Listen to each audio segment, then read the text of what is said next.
The Tape Never Lies Network. The tape never lies. Tape never lies. Starts now. The tape never lies. Draft Dr. Phil and the smartest man. Keeping it 100. Here we go. Chicago's trading up. 100. Yes! What? Here it is! Or just recording. The tape never lies. The people drop ball. You'll never know how good your football team's going to be until you play with maximum effort.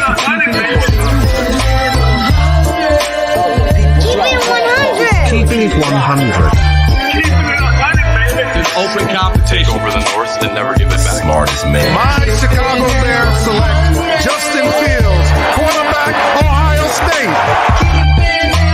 Guess who's back? The two dudes that kept it real. Dynamic duo that you love, the smartest man and Dr. Phil. Breaking down the film, never a problem, kick it straight. Most shows focus on stats, we focus on the tape. We keeping it 100, never running east to west. We coming with that truth, cause that's what our fans expect. Cut off the freaking anchor, forward to be free. But don't you worry, Shane's got the dumbest tweets. It ain't no secret, Phil and Shane got some haters. But now they're all stuck like the 2 and now and later. Debaters, frauds get kicked like Coach Tabor. Cuts had to be made, we added a barber moderator. Up and down, boys got you double checking. Sad sacks trolling like a fool, drum texting, flexing on the truth, cause you know they never change. Real, recognize real, that's what you get with Phil and Shane. What we do when we're breaking down the Bears. Fuck a play or a captain, all of the unfair. The tape never lies. The truth, you see, we laugh, we analyze, so there's no babies like Maybelline. Straight to the truth with acumen and facts. We got a sad nerd, but he's not just giving nerd stats. Car crash,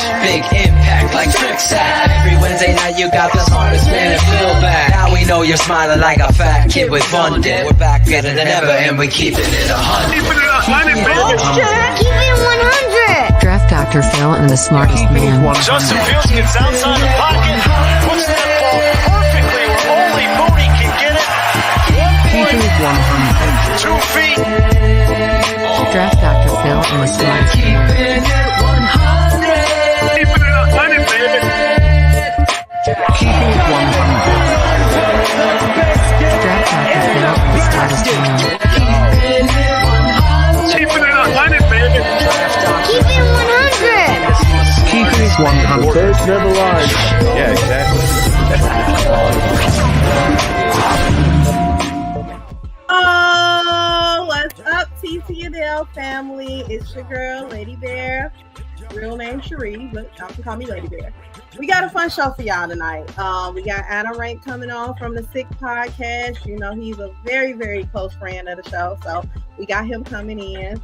But without further ado, let's bring in the guys y'all really came here to see. I'm going to bring in DDP first because everybody asking for him. They want to make sure he okay. What's up? Nope! Shane a hater.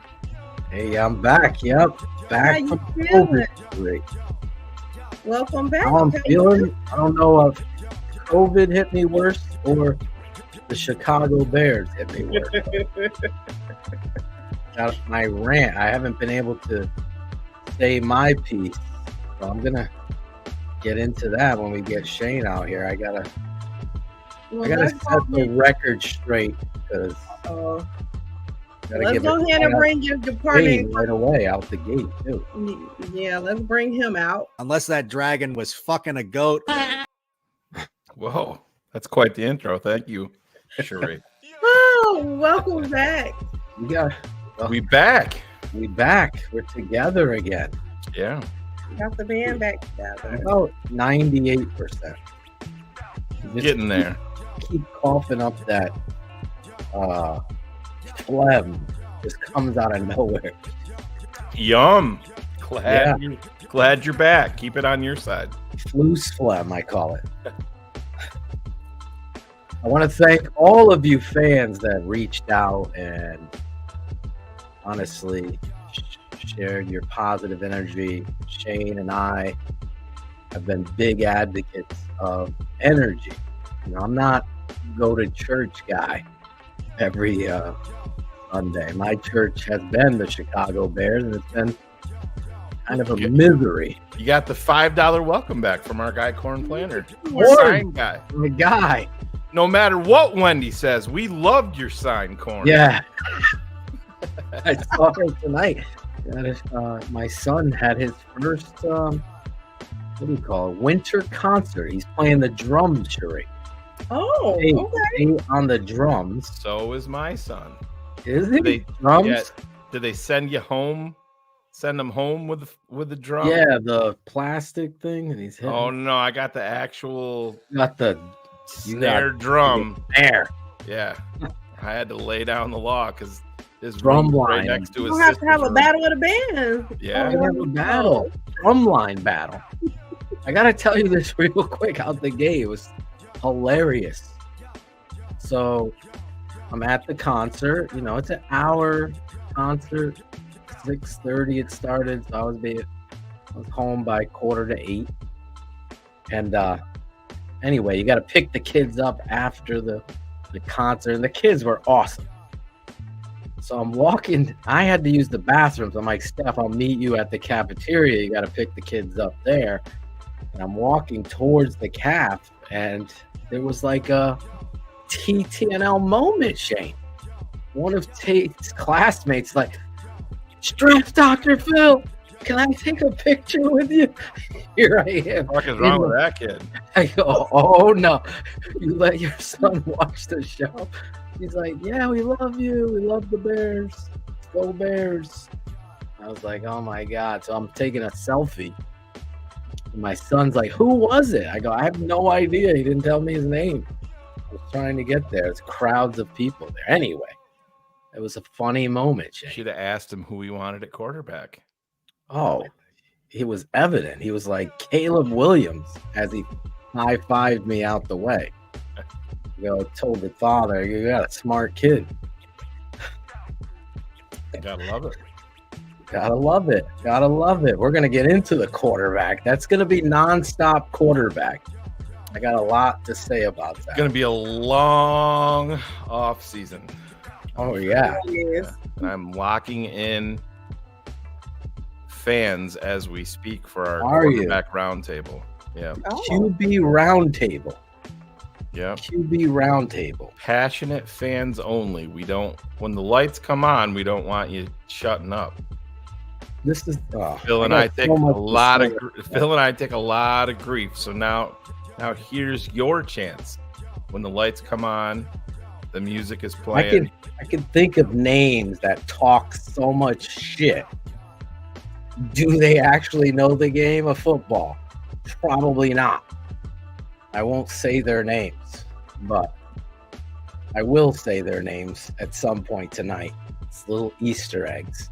But put your face where your mouth. You got to watch out who you're watching break down tape, because if they have a preconceived agenda, then they're going to sway. That's the one thing I can promise you, that myself, Shane, or anybody else that comes on this now, Big Steve, my dad, if it's Olin, whoever comes on, Waldman, breaking down tape. There's no agenda. We're just breaking down tape for truth. That's the TTNL way. So I get so infuriated. Why, Phil? And you and I talked about this a little bit. The jersey reigns supreme for us. Before we did this, we were Bears fans. We wanted what was best. This is my mic drop for this, and I've been waiting like a fucking prime rib. I just wanted to take this bite. These fucking fraud boys that have just Justin on their mind in defense of him, right? And they're attacking TTNL or me, whoever. And their other shield, their side shield is Mac Jones and all of that bullshit. My mic drop is this. David Montgomery. There's nobody out there louder than TTNL and me. When he went to Detroit, did I hype up David Montgomery? Did I cheer for David Montgomery or the Bears? Like, put your priorities straight. The network stands for good analysis, football players that are going to help this franchise. I've done more work on Justin Fields than I think anybody could. So when I come with an opinion, it's educated. It isn't bias, it isn't hate. It's just the truth.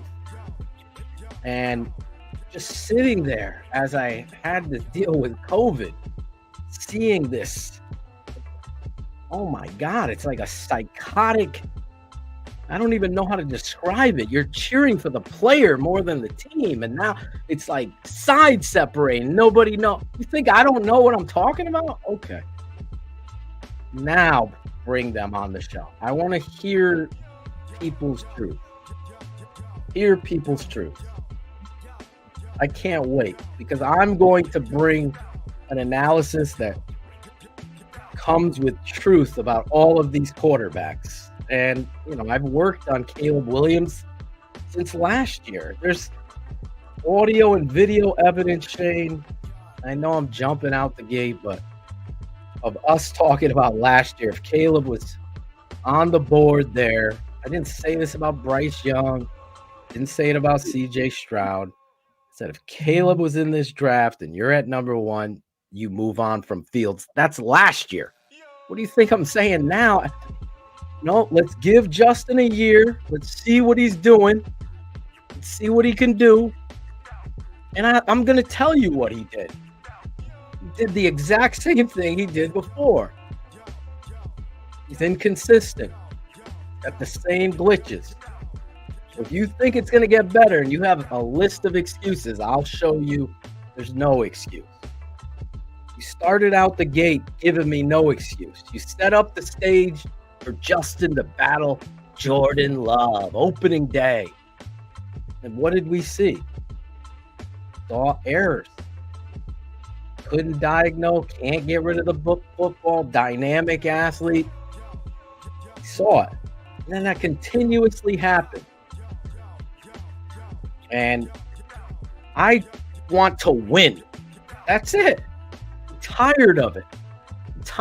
We don't even know how many years we have on this planet. So when I see that you have the first overall pick and Shane sends me this amazing breakdown from this dude on the Dave network, Klug. Dave Klug.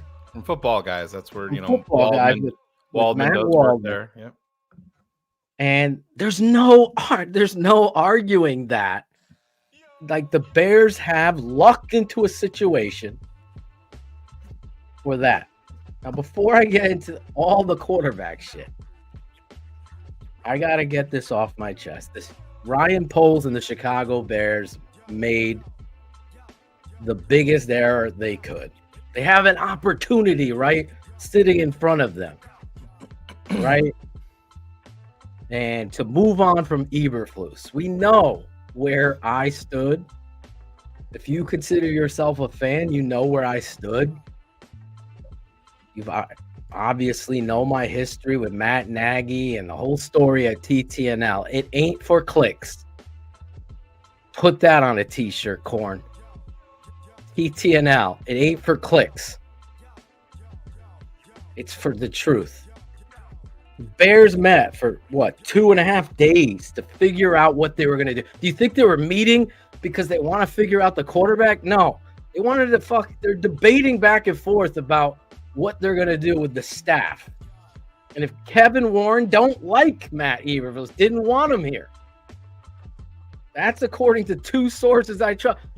And this is Ryan Poles' decision. He's going with his guy, a guy that was chosen for him by Ted and George and Bill Polian. Huge mistake. Huge mistake. I've listed it. I've ranted about it. 2 years, 14-game losing streak. We're celebrating 5 out of 7 at home. It's like a magician. Let's celebrate 5. Well, they finished well. Who did they play against? I'm not fooled by bullshit. Like J-Lo, I'm not fooled by the rocks that they got. This is Atlanta. This is the Commander. These teams stink. All the defense is playing better. Any defense would play better against that. So then you add those 4 record-breaking losses, 1 last year, 3 this year. You win one of those games, you're battling for a championship. And oh, by the way, you've never beaten the Green Bay Packers, the coach, nor Justin Fields. The rivalry is an embarrassment. They scapegoat Luke Getsy. And here we are with 2 HR violations. And we got this, oh, the team loves him. Yeah, the team also loved Matt Nagy. I was old enough to remember hearing and battling Mark Grody. And I love Grody. And all of the locker room, they really love him. Yeah, because it's a fucking playground. What's the one give me one similarity between Nagy and Eberflus. Give me one. Do you have one? Indecisiveness for me. Indecisiveness. Club dub. Well, you know what's interesting? Brock Heward was on Waddle and Sylvie earlier, and they wanted to know if it was a surprise with the way that everything unfolded with Pete Carroll out in Seattle. And Brock Heward said, you know, he does a radio show out there, and he's like, we meet with Pete every Tuesday. And it really was not a shock to us at all for people that were there. He said, when we met with Pete, he kept on saying over and over again, I'm putting my message out there, but it's just not getting through to some of these guys. They're listening, but they're not hearing what I'm saying. Right. And he's like, one of the examples that he gave was Pete knew when it was over, when he walked in the locker room after Seattle beat Arizona and the guys were smoking cigars. Seriously. He said that. He goes, they didn't make the playoffs. You know, they beat Arizona. They did what they had to do, and that was good enough. They were in there smoking cigars, and I'm like, holy shit, that's exactly what happened here. And listen, I understand people can say that it's tough to win in the NFL. Let the guys celebrate, but you have done nothing yet. Nothing. If you had a track record of success, yeah, I'll give you some leeway to have a little bit of fun. But until you get there, until you make the postseason, until you win a postseason game, I don't want any of that shit. I want Bill Bet. We're on to Cincinnati. Remember that? Oh, yeah. That's the mentality. You can go out, take your family out to dinner, do all that stuff, but I do have a big problem with it. I don't like it. You beat Arizona at home. It's a shame. You know, you beat when they beat the Texans last year, when the Texans were in shambles. You beat the Raiders this year. They fired their coaching staff. On and on and on and on. In Washington, it's the same thing. Let's celebrate that stuff. Come on. I mean, speaking of the Texans, they got a rookie quarterback, brand new head coach. Look at the turnaround they've had. So that whole it takes 3 to 4 years. It does not. All of it's a lie. There's so many liars and manipulators, and you want to take stats and manipulate your story. Kenny, why did they blow those leads? Because of your coach. Exactly. There's nowhere to hide. Anybody trying to defend Matt Eberflus now is just a meatball fanboy that just wants things to be until they aren't there. You see, Shane and I put our fucking face on the show every week. You think we're going out here just to be mad? I'm mad because it sucks. I'm mad because you're fooled. I'm mad because it's so fucking arrogant by the Chicago Bears to make this kind of move. You were given the perfect opportunity to reset what has been unfucking bearable. Unbearable. Just think about it. It's a travesty. The reality of the Chicago Bears versus the Green Bay Packers alone is a travesty. This head coach has never been a head coach before, just like Matt Nagy.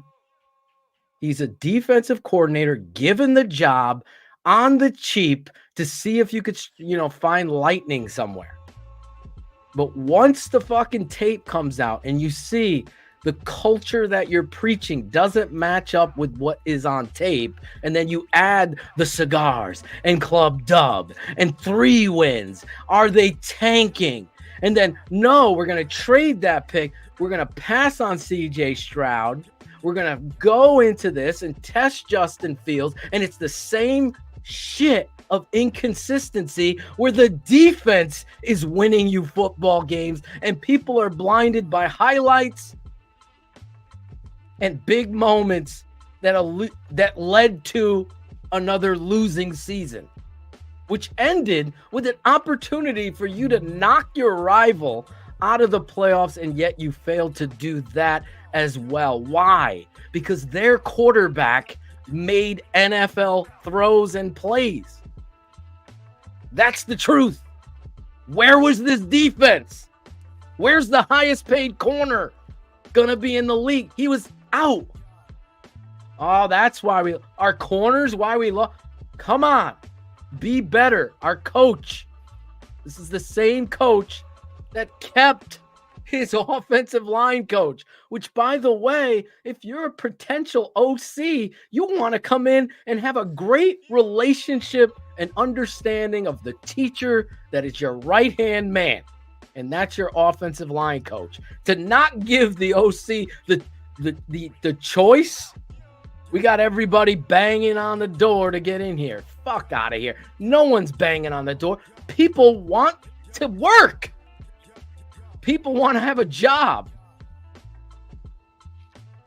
That's the only one banging on the door, just like they are banging on the door for the Commander's job, and they're banging on the door for the other job because they want to work. That's it. They love the game of football. I got to get over there with Matt Eberflus. Let me tell you, they got some. No, get out of here. William, how'd we do on offense? Matt Eberflus is a defensive coach. We understand that the defense has improved. What has he done on offense to improve this team other than getting the entire coaching staff on the offensive side of the ball, almost all of them, getting them fired?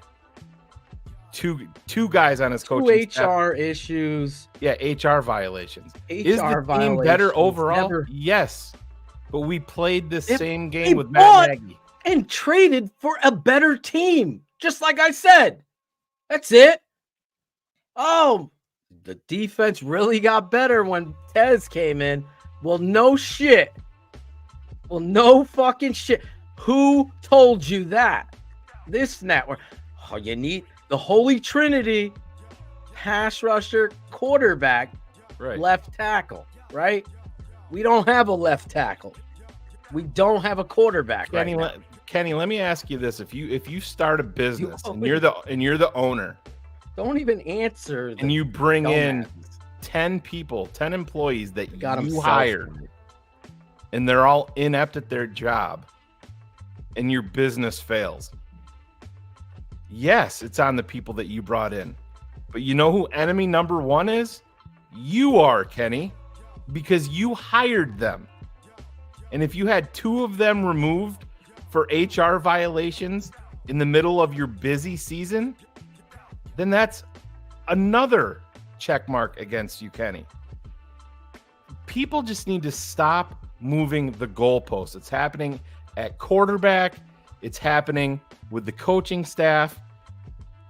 I just don't get it. You can't win with a rookie quarterback. Well, Houston did it. Well, yeah, but that is so rare. Well, guess what else is rare? Guess what else is rare? A quarterback figuring out all of his flaws in year 4, 5, 6, and 7, and becoming viable. Go check out that list.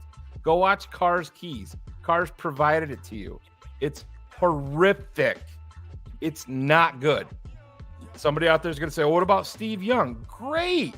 How many decades ago was that? But Steve had to be traded. Oh, what about Geno Smith? Great. Had to move out of his city. Is that our bar, Geno? But all of the Jim Plunkett had to move out of New England. He had to go to the Raider. Their precedence of growth is when humbled. It ain't gonna happen here in Chicago. I'm already telling you this. If Justin Fields was fucking awesome, and I'm looking at this tape, and I would be fucking destroying people defending him. I can't defend the indefensible. That's the problem here. You got a bunch of fucking frauds out there showing you highlights instead of, okay, 2nd and 8, wide open, deep in cut, and a fucking flag route, both wide open, both missed, takes a sack, and 2nd and 8 now becomes 3rd and 16, 3rd and 12. Oh, 3rd and 12, missed it, checked it down, short, punt. I'm looking at that. I'm not looking at the scramble, and he ran through, 3rd down, 16. He ran for 18, 1st down. Okay, that's great. That led to no points. The growth is in 2nd and 8 or 6, and you fucking dime the ball at the kid, and it's wide open. You got 2 open receivers. Yes, 2. And it's over and over at TTNL. The thing I could say is that I've had, and I thank you, you patrons that have huge Justin Fields supporters, like to the 9, like no wrong could he do. Came away like, wow, you opened our eyes to this, one after the other, where it's educating. It's not manipulating. That's the problem today. As Shane said, moving the goalposts. Oh, now he doesn't have talent. Every fucking person I knew was praising Darnell Mooney. Now all of a sudden Darnell Mooney sucks? No. There's issues that are going on with the Bears and the quarterback and the communication and the consistency. Issues with the coaches. I'm the first guy to tell you the coach was problem 1. Number 1, he's still here. Number 2 was Getsy. Number 3 is Justin. That's how it lines up. Underneath them, obviously, Chris Morgan's terrible. They're keeping him, though.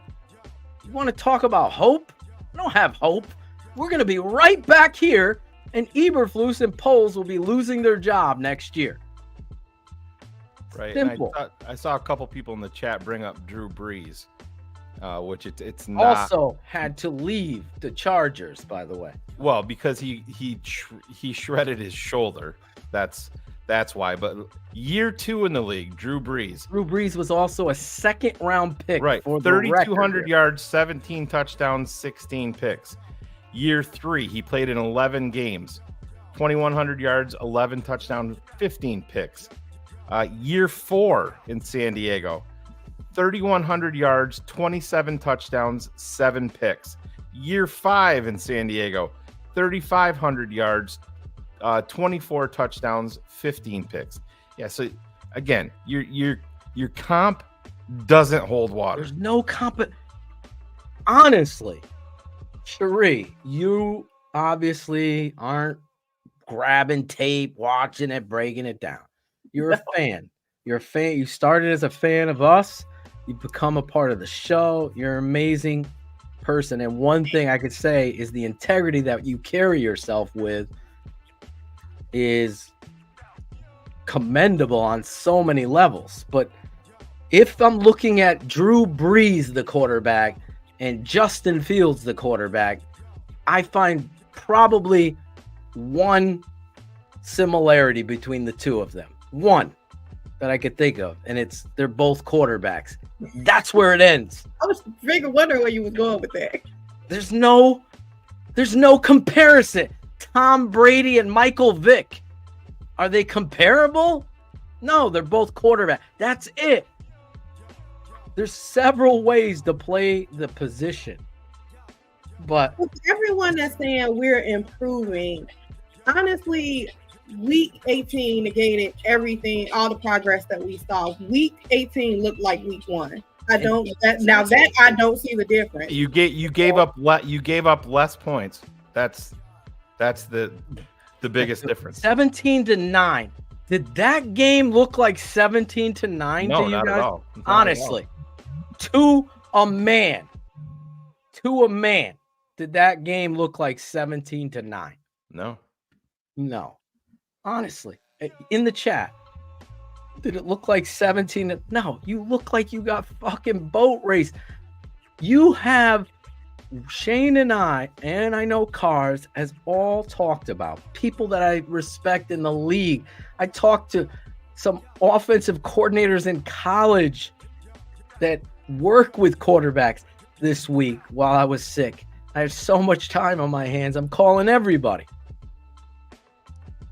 There is 0.0% chance that you could sit here, stand on your perch, and think that the Chicago Bears improved to the point where you got to keep that coach.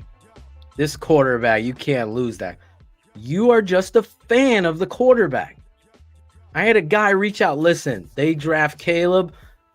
Good for them. I'm going to be rooting against Caleb, and I'm going to be rooting for Justin where he goes to the... Yeah, you ain't a Bears fan then. I ain't a fan. I can never even comprehend that.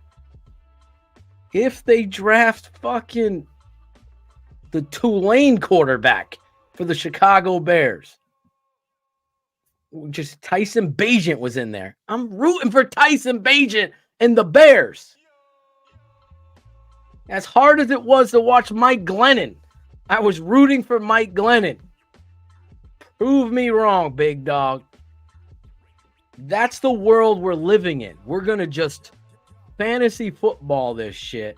Say, yo, that's my guy. No matter what. We're going to talk all this shit and nonsense. I've seen it's the worst it's ever been. Ever. In my life, I've never seen such. I mean, you're beating down Caleb Williams, the person. You don't even know him. I talked to a guy who coached him, said everything the opposite. Had no gun to his head, offered it up. I got no fears whatsoever. Check all the boxes. The reality of people, you got to be better. You got to stop moving the goalposts. It's sad. It's kind of disgraceful, actually, that you're going to, he's never going to, you cannot compare a kid. That's like those dudes. Arch Manning is our next quarterback. That's the kid. What has Arch Manning done? You have zero knowledge of what he's done. Yeah, it's ridiculous. You're basing everything off name, just assuming that he's going to be, God's gift at quarterback, and just right off the name doesn't work that way. And then we're going to do the opposite with somebody else. Oh, he's a diva. He's all this crap about the first. This kid has proven it time and time again. I don't know what tape someone's watching. But sign up, become a patron. I will show you the true tape, no cherry pick, of all these quarterbacks. So you can actually see the reality on the coaches tape of where this can transition into the NFL. And I've said this time and time again, and I've asked every coach that I respect in this world, if Aaron Rodgers was drafted by the Chicago Bears, would Aaron Rodgers be the football player he became? And every one of them to a man said no. So the talent is there, right?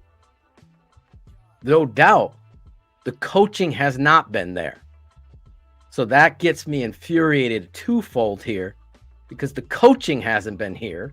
And every whisper in every corner that I deal with is giggling about Matt Eberflus. Everyone's shocked that he's still here,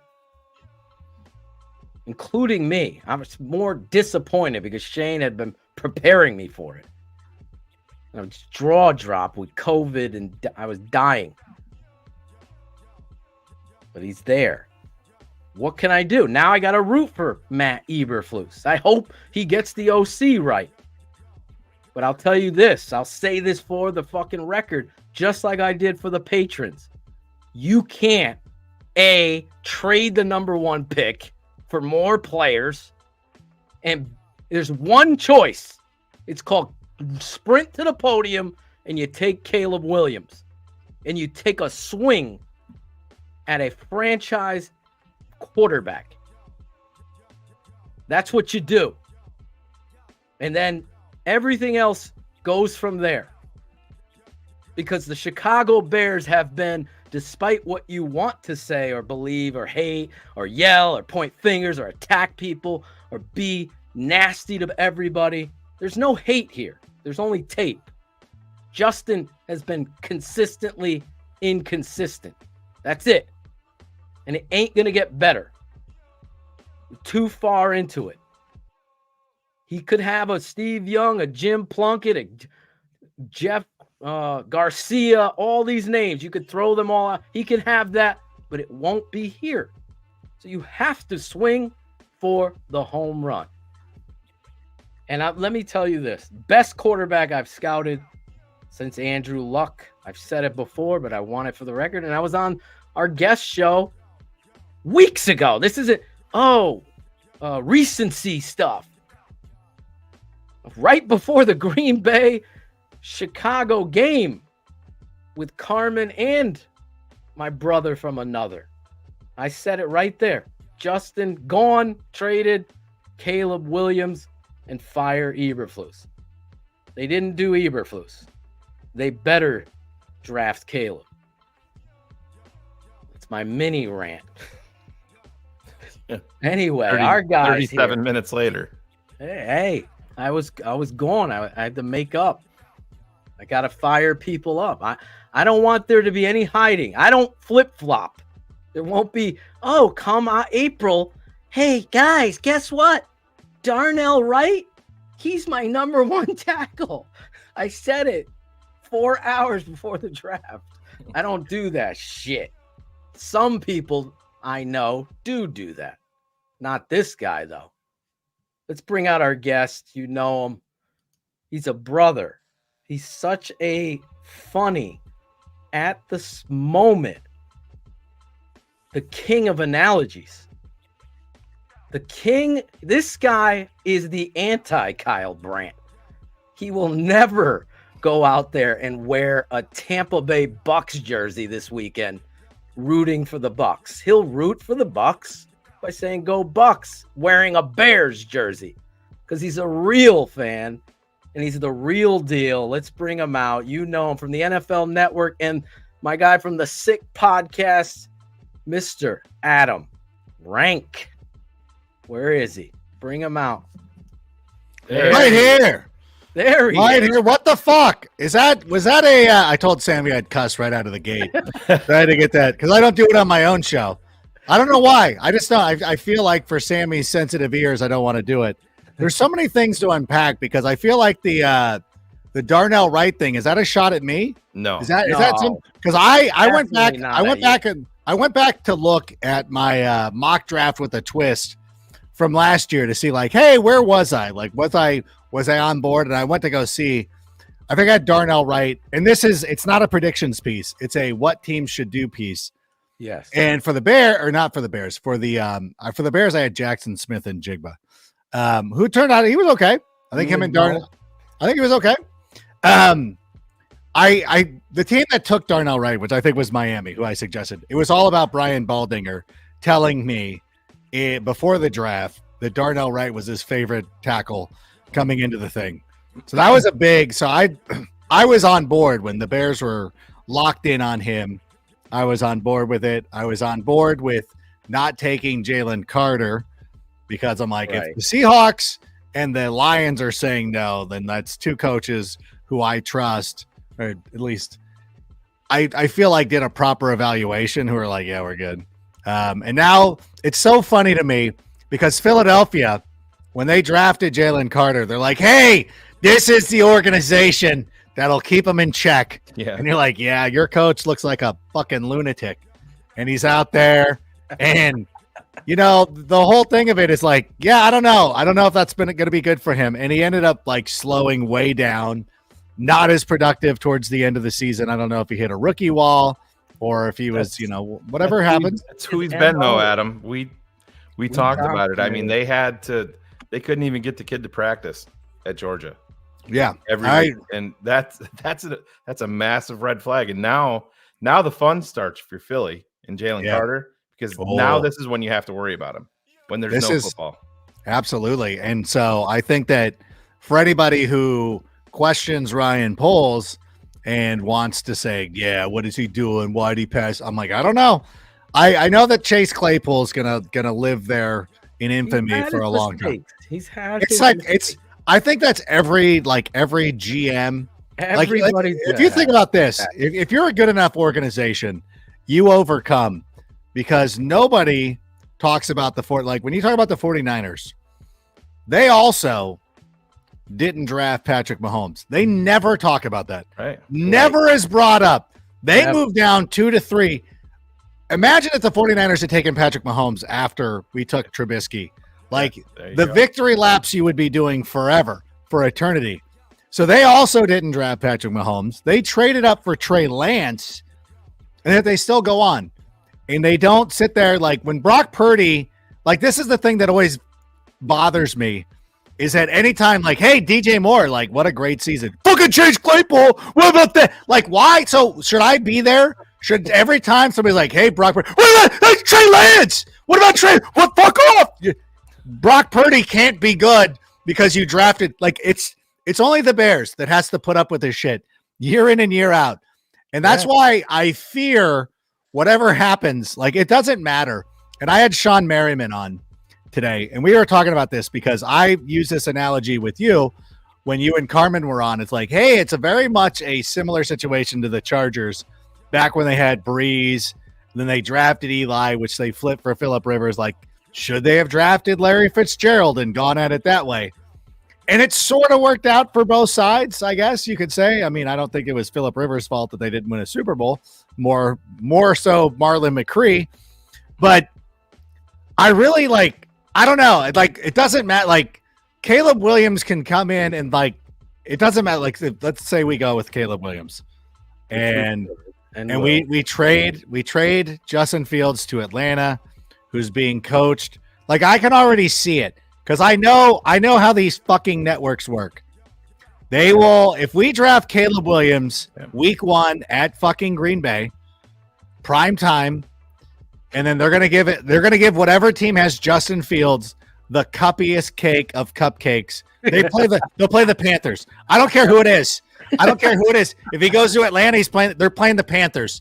So Justin Fields will face the Panthers in week 1. We have to play the Packers, and it'll just be, and Caleb will be fine. Caleb will throw for 430 and 3 touchdowns, and then people will have to. That's the mentality, Adam, that I think you have to embrace. These motherfuckers can't. Would you pass on Dan Marino? Would you right now? So that draft is up. Would you pass on him? No, you take him, right? No. I would not have. I would have rather have had Elway. So, all right. Would you pass on Elway? Oh, fuck no. Exactly. Which he went number 1 overall, right? Well, they had to trade him though, but they ended up having to trade him like Eli with the Chargers, right? But the point is, you can't go back and hindsight it. Yeah. I never would have passed on Maria. I can't believe you have to be in that seat. Well, who was and you got to take him. This kid is the real deal. There is no glitch. Tap, wind up, throw. There's no processing. You know what? I'm a legit talent. Legit. I'm a big. You know what? And listen, I understand both sides of it, and I've said this time and time again. And I think when Braggs comes on with you, he's we're really you're really just getting into a car with your friends, and I'll let these idiots sit here and argue about Lou Malnati's or Gino's East and be I don't give a fuck. Just give me to the place. I just want to eat. I just want a nice quality pie. I don't care. I understand both of it. I don't want to sit here and hash this out for 45 minutes. Just make your pick. And so I understand the theory behind Caleb Williams. Now, you're a little bit more down on Justin Fields than I am. I think a lot of it is the coaching, and I think that if you surrounded him with Marvin Harrison Jr., he can be very successful, but I understand the science behind wanting to reset the quarterback clock. And believe me, the more I talk to the men and women who are either making decisions in the NFL, at one point made decisions in the NFL, almost all of them are like, oh yeah, Caleb Williams. Like they just, it's so uniform. Like when you talk to the fans are all about Justin Fields. Right. We have a connection to Justin Fields, and especially for me, who is the guy that wanted Justin Fields more than anything. And this is the quarterback that I wanted. I was so excited. I remember coming onto the show the night that he was drafted. And so it's hard for me to get past that, which is why I will still continue. And I talk to players. The players love Justin too. So I guess that's fair. I do understand if there is going to be a move made to Caleb Williams. And to me, and again, going back to the Ryan Poles thing about despite missing on Chase Claypool, feel like he's done a great job with just about every other decision. Maybe Matt Eberflus can be thrown in there as well, but they got rid of Getsy. So, okay, you halfway got there. So for me, I'm like, okay, well, I'm going to let him go ahead and do his thing. Like, we don't have input on this. We really don't. Like, and I know that he just needs to go out there and make his decision, and I think he's in that process right now. Part of me believes that he's already made the decision. Oh, I think he knows. And I think that the Greg Roman thing's a smokescreen. Me too. I think it's because Carmen and I talked about it, and she's like, well, maybe I'm like, he's made up his mind. Yeah. He knows. You want 50% of the league to think that you're drafting Caleb Williams. And you want the other 50% to think that you're going to stay with Justin Fields. That's just playing the game. And I mean, that's the smart part. But this is what I always ask people when they want to put it all on coaching. And I understand I'm not an Eberflus guy. I'm not a Getsy guy. And we got to bring in more talent. I understand that approach also. But this is what I ask people. Why, when I put on tape of Justin Fields at Ohio State, surrounded by first-round draft picks everywhere, surrounded by a competent coaching staff, why am I still seeing the same exact issues at the end of year 3 that I saw at Ohio State? He was going to surrounded by, like I said, a competent coaching staff and first-round draft picks everywhere. It's still the same issues, Adam. You can go back to draft day and they say, if he could just be a tick quicker with his processing. It's still the same thing right now. And it's still the slow delivery.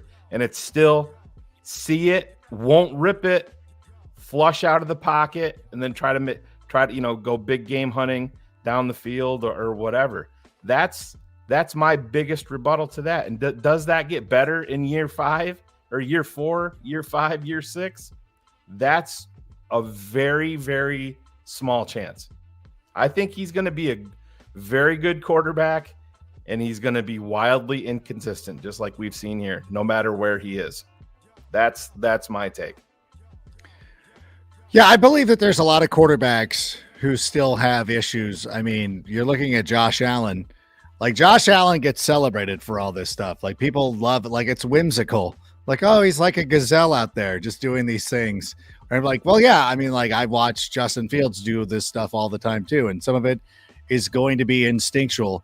And so I feel like the coaching can help you because, if you think about it, like the way that I golf, like people are like, hey, if you take the driver all the way back, you might get an extra 20 yards. Mm-hmm. Except when I take the driver all the way back, I don't know where the fuck it's going. At least when I have my short John Rahm backswing and I'm hitting it 218 yards, 224 yards down the fairway, that's not an incredibly long way, but it's also like very consistent. I know what we're getting. So that's when whenever I talk to somebody who's a teaching professional, they're like, we're going to help you out. Like, you're going to have to learn how to hit your 6-iron better than your 8-iron, because a lot of people who are good at golf, they're going driver 9-iron. You're going to have to go driver 6-iron. So you better learn how to hit the 6. And I think similarly, you got to kind of know, like, what is your quarterback good at? Does he process slow? Okay, well then, like, we have to figure out the like, we're on a YouTube channel, like, how do I fix the toilet on the fly? You know what? Like, I'm dialing it up. Like, we got to figure it out as we go. We didn't have that kind of coaching with Luke Getsy, who I'm sure is a nice person, but as a first-time play caller, I would have preferred that we had gone with somebody with a little bit more experience, or at least somebody who had been working with Matt Eberflus for the past couple of years, so they kind of knew each other, were on the same page. And so I think that's where the biggest failure was. Is like, yeah, like, like you could nitpick these quarterbacks. It's really being like, okay, well then let's make him successful. He's got tools to be successful. Let's hone in on that. Is it going to be perfect? Probably not, but no quarterback is. Even Patrick Mahomes, we've seen this season, has not been as great as he once was, with some other things going on around him. And I feel like that's where the Bears kind of really failed him. And to the point of like, he might not be salvageable at this point. I think that he is, and I think he's going to be good. But again, these decisions are not left up to me. If the odds are against you, that's the reality here. Never tell me the odds. I don't want to know the odds. Give you the odds. I have to. Never tell me the odds. The odds of the first overall pick. If you saw that tweet stuff, what was his name, Shane, again? Dave Klug. Dave Klug. I retweeted it. Yeah, did a great job showing you those odds. And then we'll move off of this if you want, but no, it's fine. Everybody wants. I just think a lot of people. I think a lot of the. And I'm not saying you, Adam. I think a lot of the fans, because Adam included, we lived a little bit of this with Mitch Trubisky. People were more. I think they were more afraid of what he was going to become away from Chicago. Exactly. I was like, no, because I was never in on Trubisky. Yep. Oh, I remember you on draft night that night. You were pissed. No. Yeah. I wish I had my list. And by the way, this is only for Caleb Williams. Whatever somebody says Drake May, I'm automatically out. Right. I don't even like, somebody's like, hey, what about the disc? I'm like, don't even bring up Drake May, because I forget what I must have erased the list. I wish I kept it, because Carmen would bring it up, and I'm like, let me give you the list of prototypical white guys who've been drafted every year. Like, there's a Drake May in every draft. And sometimes they're Joe Burrow, sometimes they're Justin Herbert. Most of the time, they're Daniel Jones and Blake Bortles and Kenny Pickett. Mitch like, Trubisky. No. Don't give me the prototypical white guy. Nope, I'm out. Do not do that. No, if we're moving and it's Caleb Williams, fine. Do not give me that's the one. That'll be the one I will not be down with. Let me go back to Josh Allen and Justin. And the difference is the ability to consistently anticipate the route. This kid, Josh Allen, for his, big play, the running the ball, doing all that stuff, his ability to grip it and rip it. You saw it in this game in the cold, hitting those tight ends deep down the middle on the dime, the deep flag routes. Justin just can't keep the ball in the numbers. I showed you his big plays. What was the game before in Atlanta? He hits DJ Moore. He hits DJ Moore where he's supposed to. DJ Moore walks into the end zone like Rex Grossman hitting Bernard Berrien. And Eric Kramer hitting Curtis Conway.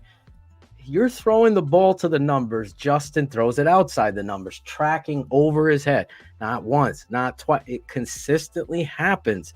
He doesn't hit those seams. He doesn't hit those geometric angles with the appropriate timing and anticipation. His best throw was in that freaking Falcons game on the deep post. I'm like, that's what he's got. But it never happens consistently. Just doesn't. Then he gets small. So at 6'3", I keep documenting this, that now all of a sudden a lot of people are repeating it, parroting it. But I show him, he bends down, his base is wide, he's got no step, he's got no momentum through his hip, driving the football. It's all arm, and it's tracking low. Now he's become Russell Wilson low, 5'11", 6 foot, and he can't see it. So all of this, whoever decided to change his right foot to left foot, his drop back is slow. Everything about this kid mechanically is off. The Bears ruined him. That could be your story. That's fine. We can't sit here as Bears fans and cheer for the player. You have to cheer for the team. The right move, cap-wise, talent-wise, quarterback-wise. I mean, Justin coming out versus Caleb coming out, it's not even close. Anybody saying it, that it's, there's a say, please, let's come watch the tape with me, and then I'll show you the truth, because it isn't even close. I mean, we're talking standing tall. Woof! I mean, you're talking ripping balls.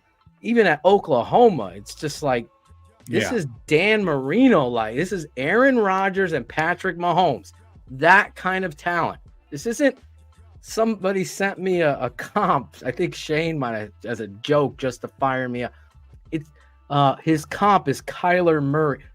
No. What? Whoa. Not even. Oh, that wasn't me. That is dumb. You know who I really the worst comp that was Aldo Gandia comparing Deshaun Watson and Matt Leinart. I go, what? Right. Let's not throw people under the bus. That was his comp. He owned it. I will say this. You know who I think it's really comparable to? The more that I've been watching it, because ever since the season ended, I've been able to go back and watch some stuff. Because I know the one thing that everybody says about, and this is because I watch Pac-12, and a lot of people will be like, "Oh, he loses against the good team," or whatever that shit is. It's the same knock that they had against Justin Herbert, and there was a reason. Like, I was sort of concerned about Justin Herbert coming into the league. So I'm like, shit, when you watch him play against Auburn, he looks like garbage. Like, I don't know, man. Like, he's great against Utah, but like, I don't know. And then of course he comes out and he's this year notwithstanding, because the Chargers did their best to ruin him. Played with a fucking finger in a this year doesn't count. This year notwithstanding, but he's been amazing. Shit, and I'm like, come on. But he should have been sat down once that season started getting out of hand. Be like, all right, don't ruin him for Harbaugh. Apparently, but I look at I think anyways, but I think that like it's very comparable. And even DJ pointed out, like, Mahomes got this rap too. I even remember Matt Money Smith be like, "Oh yeah, these guys coming out of Texas Tech," and you're like, "Yeah, none of that stuff matters." Right. When you start looking at the player, you can't scout the helmet. Yeah, to college can't do it. So it does, but it reminds me of Justin Herbert's situation. So I've always listen. I feel like I've been open to both. I've not been a Justin hater, and I've just been like, hey, you know what? Let's do our thing. But I support the team, though. I think that everybody knows this, that I support the team. I'm not going to sit here and be like, I'm done with this franchise if we don't. There's not one player who is big enough to do that. I mean, if I didn't, if I lived through Matt Forte being a Jet, then I can pretty much, I feel like, live through anything. And so for me, that was your tipping point, Matt Forte. Matt Forte is my guy, my birthday buddy. Like, fuck, that would have been that was a tough one that we were deciding, like, not Thomas Jones went to the Jets. Yeah, it's okay. That one's not as, I don't know. That was hard for me. That was a tough one. Where did Neil Anderson Jeff Graham went to the fucking Jets? Well, we could always do Greg Olson. By the way, I don't like you taking shots at Kyle Brandt when I'm. Oh my God! Before I come on, because then I'm associated with it. Kyle Brandt, was it this week or last week? He was in L.A. I turn on Good Morning Football, and he's wearing a Bears jersey. I'm like, oh, that's cool. And then you can kind of see the top of the numerals, and I'm like, oh shit, did I leave my Greg Olson? Like, did they put my Greg Olson jersey into the Gen Pop thing? Because I have a bunch of my own jerseys. Yeah, that I usually keep into my thing because I don't want people. So then, like, I'm like, oh my God, did I leave that out or what happened? Because it's a cool jersey. But Kyle actually admitted that he's like, I went into my locker. He goes, he even said this on the show. He goes, I went into Adam Rank's locker because I'm like, he's got to have something cool here. And he's like, I see the Johnny Knox jersey and the Greg Olson jersey. And so I'm wearing it. And I'm not going to, and I thought that was very funny. Keeping it 100 t-shirt on, I'll tell you that. I know. Like, that was there. No, that one's home. That one's right over here in the drawer. I was going to put it on, but it reminds me of Jeremy Piven from the movie PCU, where he's like, you're wearing the shirt of the band you're about to go see. Don't be that guy. And so I'm like, yeah, that's right. Because like I'm very mindful of that now. Because I was gonna go see. I did see him this summer, Blink 182, and I'm like, I'm not wearing a Blink 182 shirt. And I saw so many people wearing the Blink 182 shirts. Like, we know you're a fan. We're here. We already know. I just want Kyle to come out after he goes on this rant.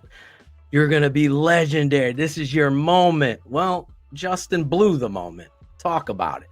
Yeah, you didn't have You want me to not talk you, about it? not you. You didn't say that. You didn't say that. You didn't go out there. I'm disappointed in that game. I got to be honest. That wouldn't hurt me a little bit more. We haven't really, I really haven't had a chance to talk about it too much. Go ahead. Despite having a podcast. First of all, does anybody want to recognize the fact that we held the Packers to 17 points and we didn't have Jalen Johnson? And I know some people have tried to dismiss this, but like, well, their offense is slow with the ball. I'm like, what the fuck? Like, we did not have Jalen Johnson, which if he had been out there, shuts down half the field. I think it would have been a little bit different, I think it would have been a little bit different. And I think, we caused a key fumble. That was the thing that really pissed me off, is that we caused this key fumble. Like, we got that asshole Jordan Love to fumble the ball. And I'm like, oh, let's make him pay. Let's go down. And then like nothing. And again, part of it's the scheme. I don't know. It's just like, I don't know. I was very disappointed with that game. I was just kind of like, God, we had been really like smoking. I mean, I like being at 11 in a row. 11 in a row to them. And it's very difficult because we're so close in the fact that like those 3 games where we had a 90% chance of winning had we held on, like we're the playoff team. Green Bay's not even in this tournament. Exactly. And we're like, hey, you know what? And then I don't know if because then it was, then the decision gets much tougher with Justin Fields. So I think that we're we're so close. And the thing too is I love picks. And so I love like the idea of like, let's trade down, let's get first rounders and everything like that. But at some point you have to cash in and you have to be like, we're making a move. We saw this season, the Houston Texans said, look, we're not only getting CJ Stroud, we're going to trade up to number 3 and we're going to get Will Anderson. And so I would hope that, and everybody's talking about like, and I've talked about this situation too. It's like, do you want Justin and Marvin Harrison Jr. or do you want Caleb Williams and potentially Neighbors or the Washington wide receiver? It's like, you know what? There's actually a possibility that if we took Caleb Williams off the board, that a lot of the teams who are drafting quarterback, their boards change and maybe they're willing to move down. And you're sitting there at number 9, and let's say Washington goes with Drake May, and you're like, okay, well, let's say if New England doesn't want one of those quarterbacks, they probably do, but if they don't, like, hey, do you want to come up? Can we switch 9 and 3 and get Marvin Harrison Jr.? And then if you walked away in a draft where you had Caleb Williams and Marvin Harrison Jr., think about this. For everybody who loves Justin Fields, myself included, I would be very upset. Like, oh, this sucks. He's in Atlanta. He's in Pittsburgh, wherever he's at. I'll root for him. I'm always going to be a fan of Justin Fields. There's no doubt about it. But one thing that would make me very willing to accept this is, oh, we get Caleb Williams and Marvin Harrison Jr. It's kind of like, yeah, your parents, you had to put your dog down this summer, but we're getting a pool. Okay, like I can kind of like, oh, I got something else to look forward to. I'm going to miss the dog. Don't get me wrong. Would you say if I told you that you could come away, I don't think Neighbors is going to fall to 9, but let's just use that name. If I told you that you could have Caleb Williams and Malik Neighbors at 9, is giving up a future asset because it's gonna cost you. Oh, you gotta what are we? Well, what do we get? Well, and what are we getting for Justin Fields? Is another thing too. Like if Mel Kiper was to be believed. And if Atlanta was like, hey, we'll give you number 8, I'm like, it's going to be in the game. I think, I talked about this with Atlanta. If you're Pittsburgh, that's going to push and you have Kenny Pickett, Mitch Trubisky, and is Mason Rudolph. I think is he a free agent? I think he's a free agent. Matter. Yeah. If you're, I don't even know where they're drafting right now. I can look it up. But if you're I think that's a excellent place for Justin to fall. Yeah. To go to with Tomlin. I think he fits Pittsburgh. And if the way that this draft goes, I would not be shocked if Pittsburgh isn't involved. And if you have a team offering their second and Pittsburgh's like, you know what? We can settle our quarterback. We can flip our first to Chicago. Yeah. I wouldn't be shocked. Now, I would be absolutely floored if Atlanta gave up the number 8. Yeah, that seemed even the guy who's the most positive about the Bears. I'm like, really? Like the 8th? I'm like, You I never don't know. I will say you never know when the draft starts and it starts to hit, or how they interview these kids, where we don't even know who the coach is. Harbaugh interviewed in Atlanta as well today. Yeah. So whoever that coach is going to have his eyes on something. And if you get, I think a change of scenery is going to just help this kid, Justin Fields. Yeah. And a coach is going to believe that too, and that you could build off of that. Listen, I'm the first one to tell everybody last year that Luke Getsy ain't getting it. He doesn't get it. He just doesn't understand that you build not your offense, the offense around the quarterback's talent. Yeah. He didn't do it. And then they went into this year cocky and arrogant. Guess who kept him? The head coach. So he's at fault here. Yeah. And now Justin's paying for that. But the Bears have a get out of jail free card, because last year you were on the show draft day with us as well. Last year, the Bears trade out, make their moves, got who they got. And the caveat was me and Shane and you and everyone talking about Ryan Poles' genius. Yeah. Now he didn't draft Justin. He gets to assess Justin one more year. And guess who's in his pocket next year? Caleb Williams. Fucking happened. Yeah. It's a no-brainer at this point. I mean, like the conversation is so different, because if the Bears didn't have this number 1 overall pick, like nobody would be suggesting, hey, let's move up to number 1 to go get Caleb Williams. We would be trying to figure it out with Justin Williams. And sometimes, and again, like I don't want people to think that I'm flip-flopping or anything like that, because I'm just understanding the science behind all of this. You've been given a gift that, and I think it's like, listen, because it's also, you also have to take the other outlook too, of like, you have to be so sure on Caleb Williams, because this is probably going to cost you 3 first-rounders. Like somebody would give you 3 first-round picks for this guy, perhaps even a 3 first-rounders, maybe a stud player.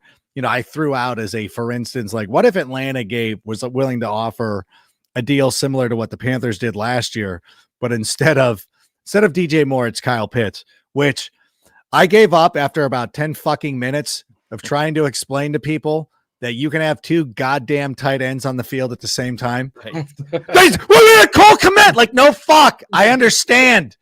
I know. Guess what? There's times when Cole Kmet and Bob Tunyon are on the field. I think Kyle Pitts is better than Bob Tunyon. Imagine Bowers and Kmet with. I know. There's another thing. Williams. I mean, one other thing to your point. By the way, and we're also not discussing, like, we still have free agency. Now, remember, like, you're reading my mind. Year, because last year the DJ Moore deal happened, I believe it was March 14th, which was right around that time. Trade, by the way. Yeah. What if the Bears go out there and sign T. Higgins? T. Higgins is on, or what's his name from Tampa? Well, Mike Evans. I don't think Mike Evans. I think they go sign him. Can you give a guy more money than you're paying DJ Moore? Yeah. I don't.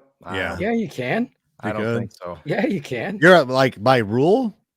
Like, is it against the laws? Oh, no, it's not. I just don't. Sorry, I'm joking. This is the market price. Yeah. You got to get this guy to help you. Yeah, I think they're going to go. I think they'll go after somebody like Josh Allen in free agency, not the quarterback, obviously. End. Yeah, the defensive end of the Jags. He's a great football watch. You think I would be upset with that? Is he not going to get franchise tagged though? He's got to get tagged. He's got to be. But I want to say one thing before I forget it, because Adam brought it up. If other teams are willing to give up 3 first-round picks for a shot at Caleb Williams. And they're only going to be willing to give up a second and a third. It just Ha! shows you I get it. I get back it. 8th grade. I had this kid, he had Criminal Minded, or I think it was 7th grade, by Boogie Down Productions. He had the cassette. Yeah. I wanted that cassette so bad. Right. It was worth 20 of my tapes. I was able to fleece him from Cool Mo D for Boogie Down Productions. That's what we got to do. Somebody wanted to trade me the Ghetto Boys for the Paul's Boutique red cassette. I'm like, you got to be kidding me. Fuck off. Get out of here. Gangster Boogie's a great song, but get your shit out of here. I will not make this trade. Was it? What was the song? This year Halloween fell on a weekend. Me and Ghetto Boys trick or treating. I was thinking of the one that samples Sweet Home Alabama. Gangsta Boogie. Gangsta Boogie. Bushwick Bill's in it. Yeah. Bushwick Bill. No, you made the right choice.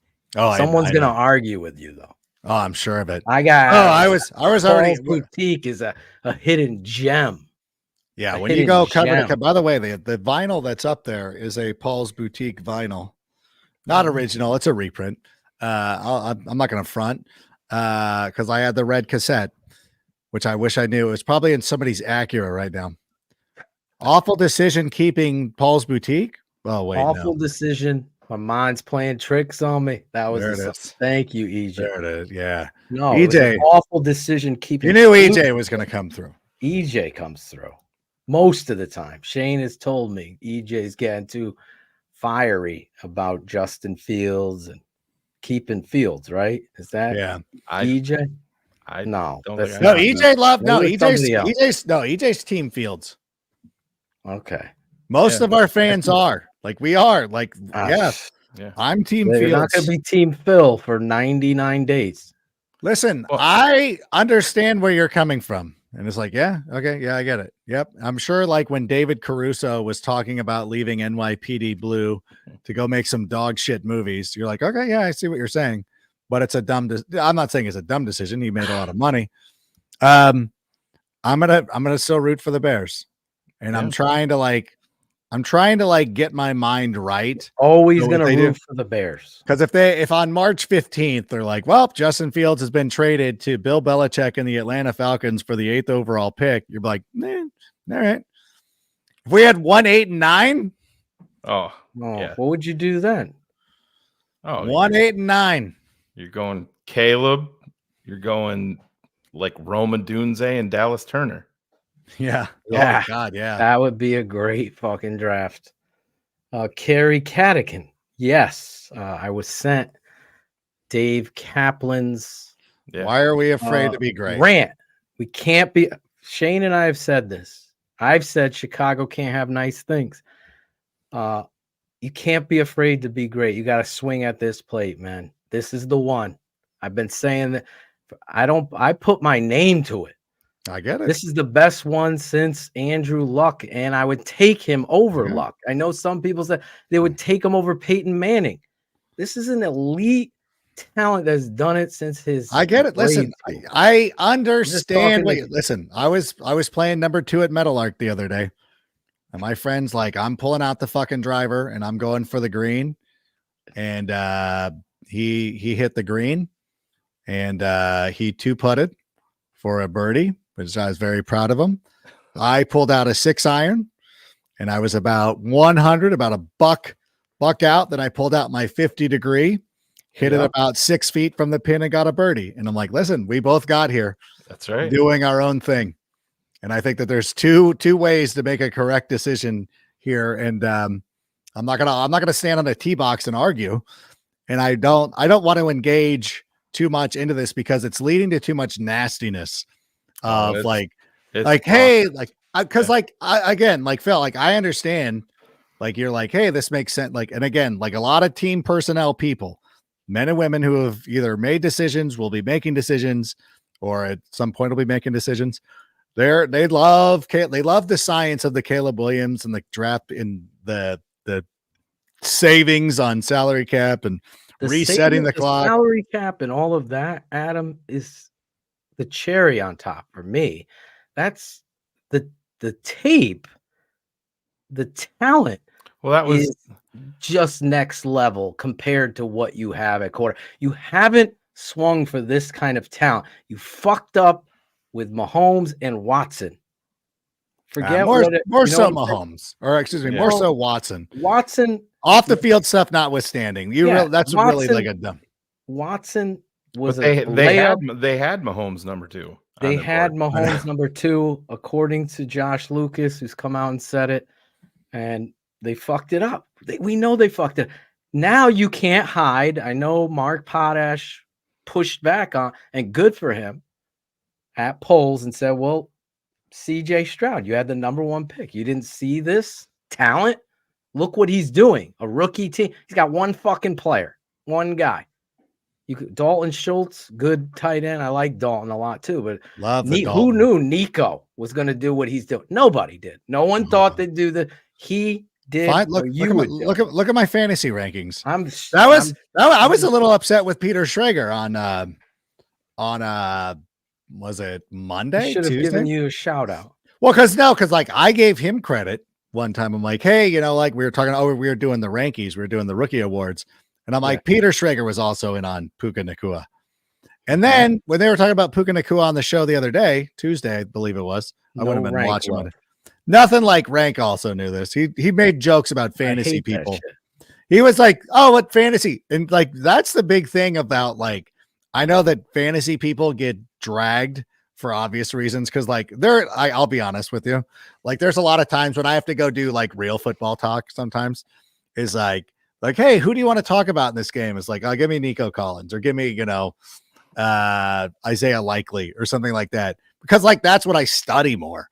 I'm like, holy shit. Like, who are the linebackers for the Ravens outside of Roquan Smith? Like, like I can at least admit that. But we get like cast aside, like, oh yeah, like the fantasy guys knew, like, no shit.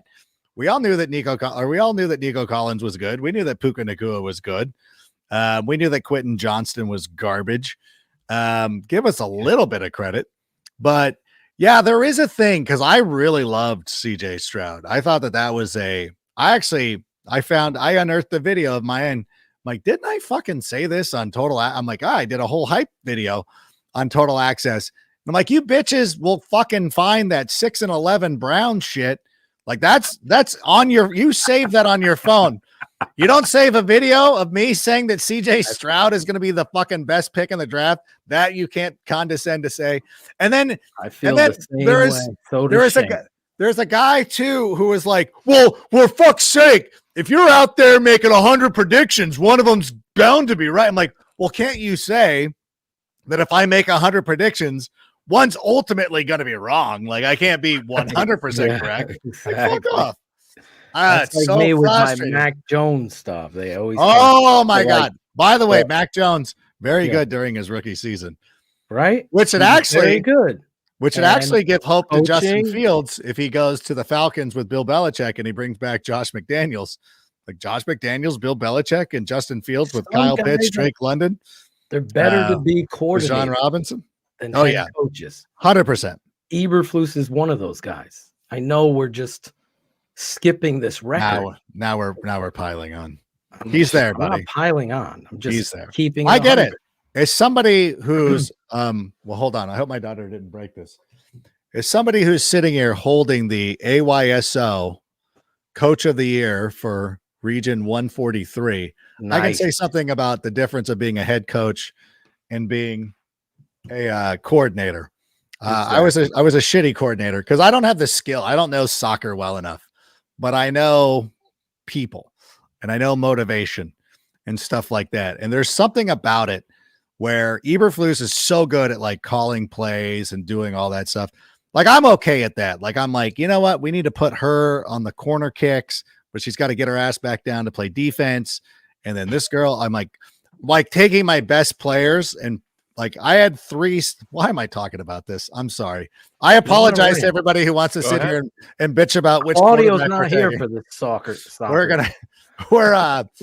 I had 3 like real stud players, and one of the girls is a prolific goal scorer. So she's great. She doesn't want to play in the center. She wants to play on the right side. I'm like, you're good. we'll do this. I took my 2 other stud, like all-star players, and I put them back on defense. And I'm like, yeah, this is where you got to play. Although one of them had to run up to do our set pieces because she's the best one at doing that. And I'm like, got to do the set piece, and then you got to hustle back. But once in a while, I'd be like, you know what, just peek. When you're running back, can you at least look? Because a couple of times she'd be running back and the ball would roll. I'm like, is she adjusted, turned around? She like was in a spot of like, if she had been dialed in, and she did this on the last game of the regular season, she nailed one in. She's like turned around, was like, oh shit. And then she Beckham'd it. And you're like, see, like sometimes I'm not but you got to kind of know, like, you know, finding ways to do this kind of stuff. And there is a certain skill set of people who are so technically proficient at designing and running offenses or whatever, but just cannot deal with people. And you find that with like a lot of smart people, like they're just like incapable of human contact. It's like, okay, you just go, yeah, you know what? You go do that. And then you've got guys, you know, you got your Bruce Arians and those kind of people. Right. And I guess Tressman made me think of Arians for bad reasons. And so like, but there's a certain set to that. And I think Josh McDaniels, like I've met him before. I've talked to him. I'm like, I don't know. I don't understand how he ever went into a job interview. Somebody's like, this is the guy to lead our organization. Yeah. Never. Twice they did it. 3 times. Oh yeah, 3 times, right? Wait, what was the third? The Colts. Oh, yeah, they fired about that. Yeah, he left. He left. He just bailed. Yeah. He got forgot about that. Once you bail on a job, he shouldn't have gotten another job. Yeah, because he hired Flus. He hired Flus, right? Yeah, that's how Flus and they just is the DC. Yeah. Fuck Josh McDaniels now. Speaking of even more. Speaking of the Patriots, did you guys see any of the Gerard Mayo? I did not see it. Well, after the presser was over, he did a one-on-one with one of the guys from New England. Oh no. And he told them what they're doing in the draft at number 3. Shut the hell up. He said, we will take the best player available at the most important position on the field. You can put that together however you want to. He's not playing around. He's in for quarterbacks. Yeah. But so I mean, who's the third quarterback coming off the board? Well, Jaden Daniels. Well, I think Jaden Daniels might go number 2. I could be Drake. I think so. No, I think Drake may. I like Jaden Daniels. Oh. Don't. Okay, yeah, me too. Don't. I will not get down with. And I know the thing with Drake May, people are like, you're just saying it because you went to North Carolina like Mitch. I'm like, but no. But the point is like, I'm not in on May. I've said it for months on here. Prototypical white quarterbacks are a dime a goddamn dozen. There's one of them every let's pull. Okay, fine. Let's do it. Nope, we're fucking doing it now. I'm sorry that I threw away the list, but I have no list. But I'm not. I know. Let me see the draft. It's like Jerry and George. He was in Jerry and George. He's in the pool. I was in the pool. He's in the pool. Okay. Last year, prototypical white quarterback. Oh, Will Levis. Boom. Will Levis. 2022 prototypical white quarterback. Yes. Kenny Pickett. Oh, we're dealing now. Look at all these studs. Oh, we're going to get to a good run here for a second. Okay. Don't talk about Shereen's guy. Trevor Lawrence, Zach Wilson. Trevor Lawrence is not the prototypical. Hey, to TTNL's credit, we had Zach Wilson as QB6 in that. There you go. Yes. Okay, Joe Burrow, Justin Herbert. Okay, 2020 is going to deal. Joe Burrow was okay. There's a good. Josh Allen was my number 1 quarterback. Prototypical white quarterback in 2019, Daniel Jones.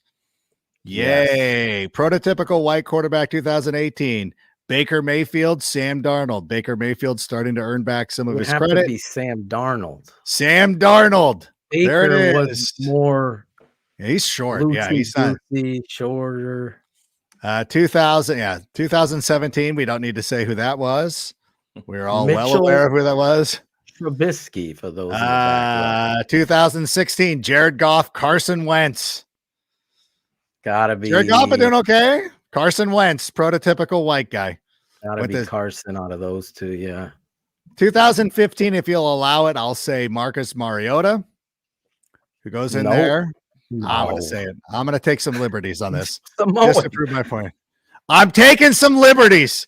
2014, Blake Bortles. There's your boy, Sheree. Blake Bortles, prototypical white guy quarterback. Jesus. What about this? Oh, this is. I love all. Okay. 2013 had none. So if you don't like the first quarter, what year was the kid from Minnesota? Christian Ponder. Christian Ponder. He's like 2009. We're both sitting here in the same place. 2012. Funny. I was just thinking of him. 2012 is Andrew Luck. Okay, there you go. Andrew Luck's more Caleb. He's more Caleb Williams than he is prototypical white quarterback. This one is 2011. Blaine Gabbert and the Washington guy. The Washington guy Jake Locker. Jake Locker. This is a true story. Somebody thought I made this up. Sam Bradford. 2000. See, I'm done. Do not give me Sam Bradford out of Don't Oklahoma. give me Drake May. Don't give me Drake May. Yeah, don't get mad at Phil for Mac Jones. Get mad at Phil for this guy. Yeah, I didn't pick Christian Hackenberg. I liked Hackenberg. I thought he was going to be a Chris Law. Chris Law, who is a producer on Rich Eisen's show, who's a Penn State alum, was taking a list of people who are making fun of Christian Hackenberg. You all are going on the list. I'm like, keep me on that list. Do his victory tour, right? He has not. We have not heard of him again. A lot of talent. Yeah, Ryan Leaf, a lot of talent. Ryan Leaf. Do it. So don't give me Drake May. My point is, don't give me Drake May. He's not Joe Burrow, and he's not Justin Herbert or Andrew Luck. He's not in the conversation. No, he's not even there. It's if Caleb if the Bears turned in their ticket on draft day and took Drake I would May, number one. That might be it. That might be it for me. Oh. That would be the. It would be hard for me to recover from that one. I might cry on air. We would get Zorich on it so he can accidentally end the show again. Oh no. I would do unspeakable things. How? Oh my God. That's like the Jets drafts. Yeah. When they're just waiting, they have that perfect player there and they take fucking Loggeman. Loggeman. Kyle Brady. Wasn't that the tight end? Was that the guy? Was it Warren Sapp? 95, yeah, Kyle Brady. They took Kyle Brady. Who was the guy they took over Sapp?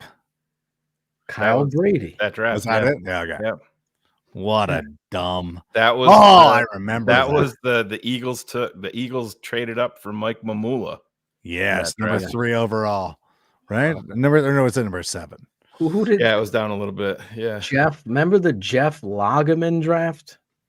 Loggeman was an okay player. No, he was not a first round talent. There was like 4 or 5 guys on the board. Am I romanticizing Jeff Loggeman? Oh, he was a good pro. He ended up being good. Like, okay. He's no Mike Haynes good. So we have a lot of questions in the chat. Adam, do you have I know it's hard to get once you're getting into, OCs and stuff, but do you have a thought on the offensive coordinator opening, or do you have a leader in the clubhouse for you? Shane Waldron. He calls plays. He called plays. Gotta have someone who calls plays. So calls plays, and he turned around Geno Smith. Brock Heward again was on Waddle and Sylvia. I was kind of surprised that he went this hard with it. They asked him about Shane Waldron because he does a show up in Seattle. Yeah. And he goes, well, hey, I'll tell you right now. He said, if you want a guy that can't figure out the running game and can't call a running play, Shane Waldron's your guy. Oh, okay, that would not play off the list then, Adam. And then, I mean, the stats back up what he was saying. Yeah. No, but he ain't going on the air saying that shit if it ain't true. No, so we can cross him off. All now right. you got Kubiak's kid. Yeah, Okay. Clint, that's So I my like the leader in the Kubiak. clubhouse, yeah. Has Is he also- called to play? He did. Didn't Was he it in call the Denver? plays for his dad and when his dad was there in Denver? Yeah, Clint. He We did need it. He Clint's took story. over. Yeah, just one second. I'm bringing it up here. This dude they interviewed today from the Carolina Panthers. 2000. Yeah, he did in 2021, I guess. Yeah, yep. Kubiak also is in San Francisco, right? Right now. Yep. Yeah. He's All right. obviously not calling the plays there. No, that's fine. Because Slowick didn't call plays up there either. So that's him and That's D'Amico at fun. least had a relationship. So that's I don't know. important. I think that if you're not calling plays, did Mike McDaniel ever call the play? Nope. I don't think so. No. But when you're in San Francisco, I think that's different because your none of- quarterbacks are shit. It's not like, hey, like I'm Aaron Rodgers' drinking buddy, and Yeah, I'm exactly. getting jobs. Like that was the I don't know. I can't. Luke Getsy. I can't. Yeah. Nathaniel Hackett too. Like it's just like Nathaniel oh my Hackett, God. Getsy. It's like always, it goes back to like the Adam Gase thing. Like Adam Gase's claim to fame was like Jay Cutler had his best season. Yeah. Peyton Manning had his best season. I'm like, okay, so let me get this straight. He was there for coaching one of the greatest quarterbacks of all time, and he was also there with Peyton Manning. Like I cannot, no, I can't do it. Like that's no, you don't get credit for that.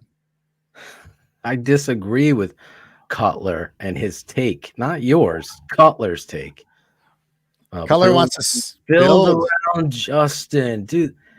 Nobody wants the Bears to fail more than Jay Cutler. Stop I'll it, tell you. you that. I know that for No. a fact. I know it for a fact. That's not a So fact. take that quote and put that in your bank. Christian Cavallari's jewelry store is in Chicago. Like, leave her alone. Let's leave Yeah, Jay Cutler out of come on, this. Jay, he's done with her. Didn't I know? But it's she's still the mother of his children.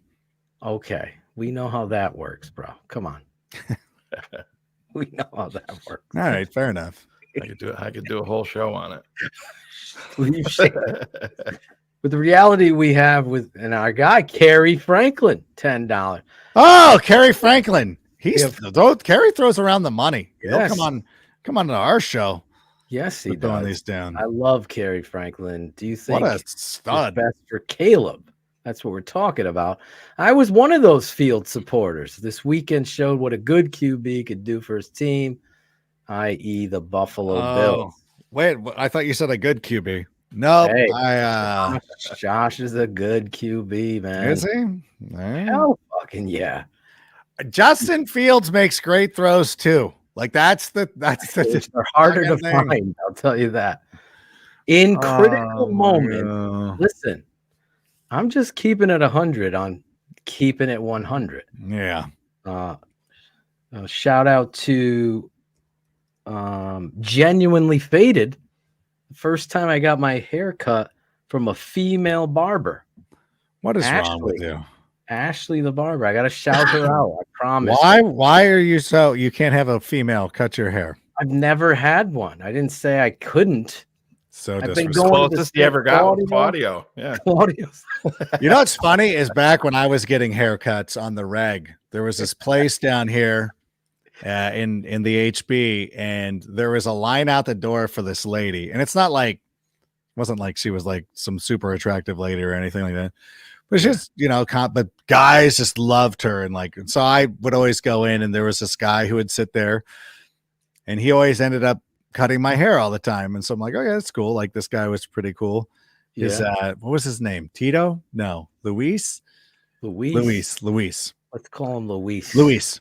And so so I would go in and just be like, oh, I'll wait for Luis or whatever. And one time this lady, she was actually had nobody in her chair. And so she looked at me, and Luis actually had somebody in his, which is rare. And so she goes, hey, if you're ready. And I'm like, oh, no. I'm waiting for Luis. Oh, yeah. Luis could not have been like he was, he was holding it together because he knew that she was pissed. Yeah. And then he was just like, oh God, don't he's like, I can't enjoy this too much, but I want to. And so we kind of but he was my guy, and that's the thing. But but before that, I was almost exclusively almost exclusively females because I'd go to like Supercuts, which is predominantly women. I wanted to clubs. shout out Ashley. Ashley did a great job. Did a great job. Go She back also to her. put Tate and Deb's here. I will. Okay. I'm keeping it 100. I told her. I'm shouting you out. You did such a good job. All right. Gary Catacon, $2. At best, Eberflus will be a repeat of the Lovey era. What does he mean by that? We'll go to the Super Bowl. Okay. I'm in. I would take it. Yes. We did that one, Gary. And then Kerry Franklin. Which OC? We're trying to work on that now. We're workshopping it. We don't want Greg Roman though, right? No. Oh my God, no. I agree with what you said, Adam. Yeah. I think it's one of those. Hey, look at us. We're keeping Fields. Yeah. I mean, like if we do hire him, I mean, I guess we'd almost automatically be keeping Fields. Yeah. And I wouldn't be upset if we kept Fields, but it would be, we don't need to show our hand this early. No, you can't. Who are the OCs we have? It's got to be Kubiak. Kubiak. Liam Cohen.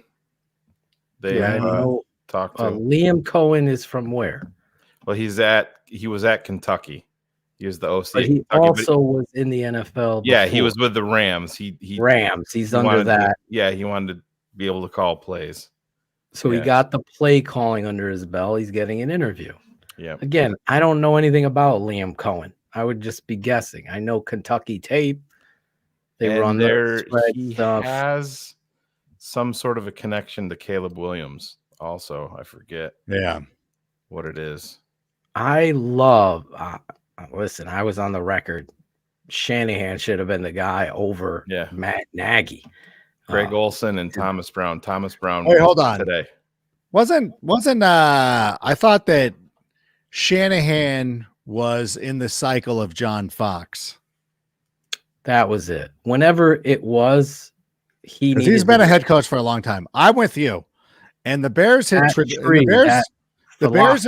the Bears traditionally, much like the Raiders, have always, until the Raiders got into their rut recently, was always like young first-time head coaches. Yeah, exactly. This is our thing. Like, we'll take a swing on a guy being way too early. Mike Ditka wasn't qualified to be head coach of the Chicago Bears when they hired him. He was a special teams coordinator for the Dallas Cowboys, for Christ's sake. I like Kyle Shanahan. Like, that's a little early, but like, fuck it, let's go. Love Kyle Shanahan. Again, being a fantasy person, being like, God, the running game will be great. Yeah, we'll run the football. And so, yeah, that was a miss. And we went with the retread. That was a John Fox. The first time we've ever hired, not counting George Hallis stepping down from the ownership booth. That was the first time we hired a retread. And like, of all people, it's John Fox. Yeah, like, I think a lot of that had to do the locker room was so divisive, and after Tressman, I mean, here Lance Briggs tell some of those stories. It's just like, what, how did they win any games under Tressman? Yeah, it's crazy, but yeah, it should have been Lovey Smith to Kyle Shanahan. That would have been amazing. Giving Lovey one more year, like should have been. Bears talk $13. Guess why he's playing 13, man? Bear down. It's our season again. I'm getting my Caleb Williams jersey fitted already. Keep up the green. Oh, here we go. Bears talk. Hey, people, don't be, I don't know. Again, like I'm trying not, like this is on me, try not to take it personal, which is what I want everybody to do. Like, don't take it personal. Somebody's like, where are I, like Caleb Williams? You're like, okay, that's fine.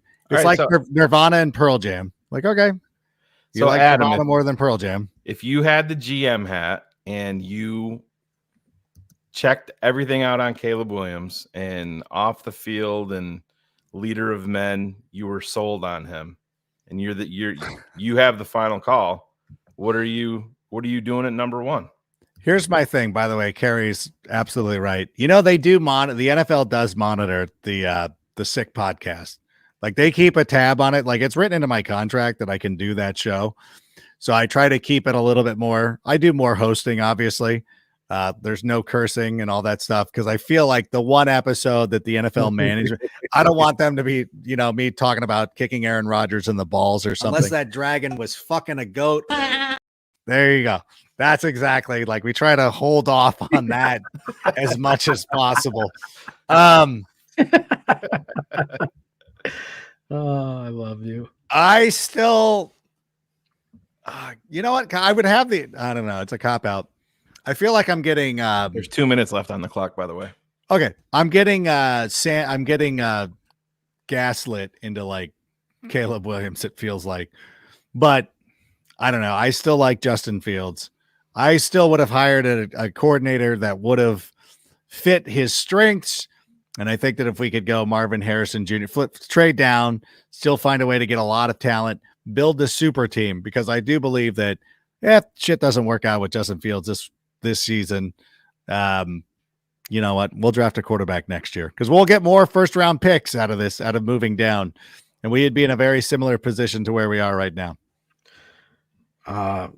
This comment here from my guy, Sean Stewart, is something I've been talking a lot about. And I think it's become cannon fodder for a lot of meatballers talking about.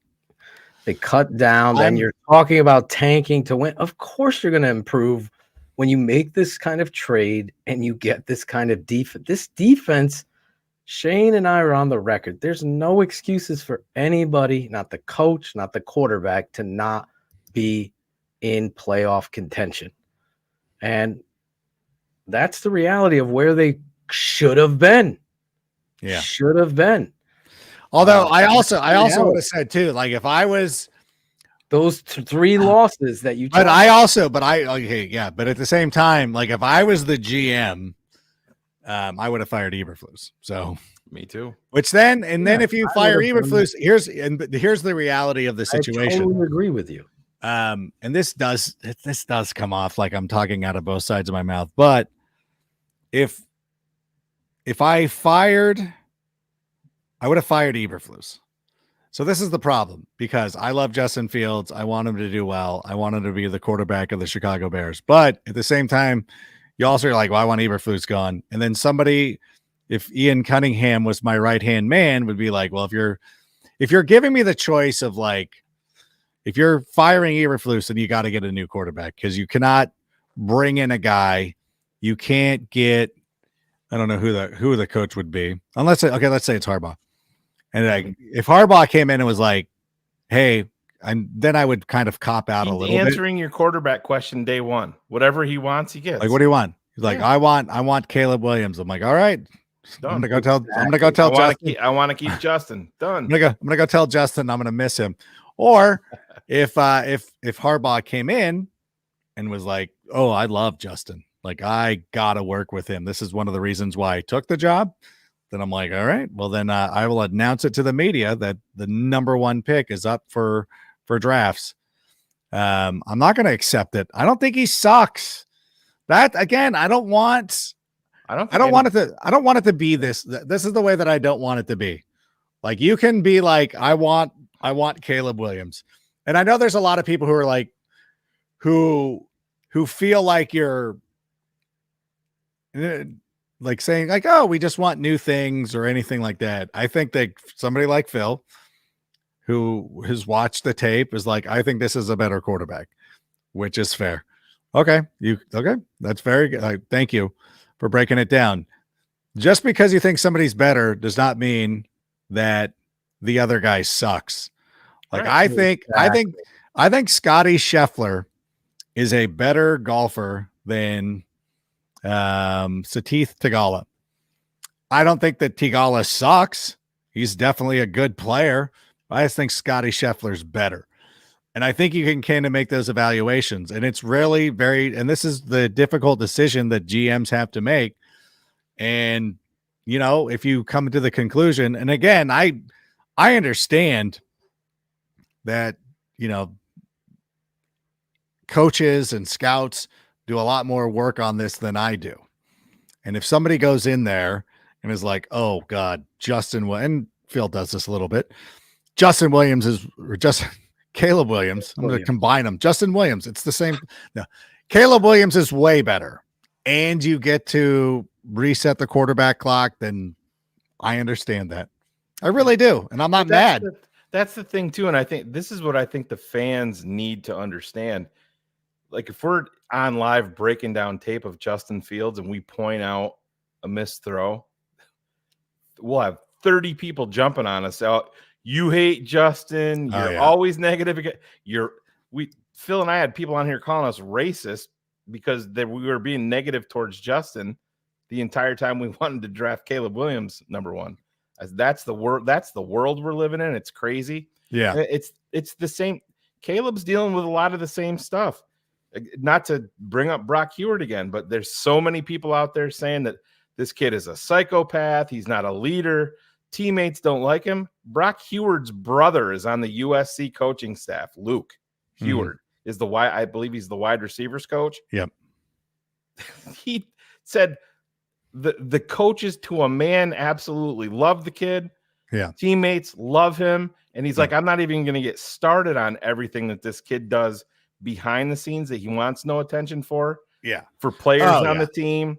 I have enough. Yeah. Charity stuff. And I said, I have enough contact. He's dealing with a lot of nonsense out there. I mean, people are from painting his nails and for crying with his mother. Actually, Brock Heward did not like him crying. He that was his one thing that he brought up. But even that, I'm like, yeah, exactly. He's crazy. Totally.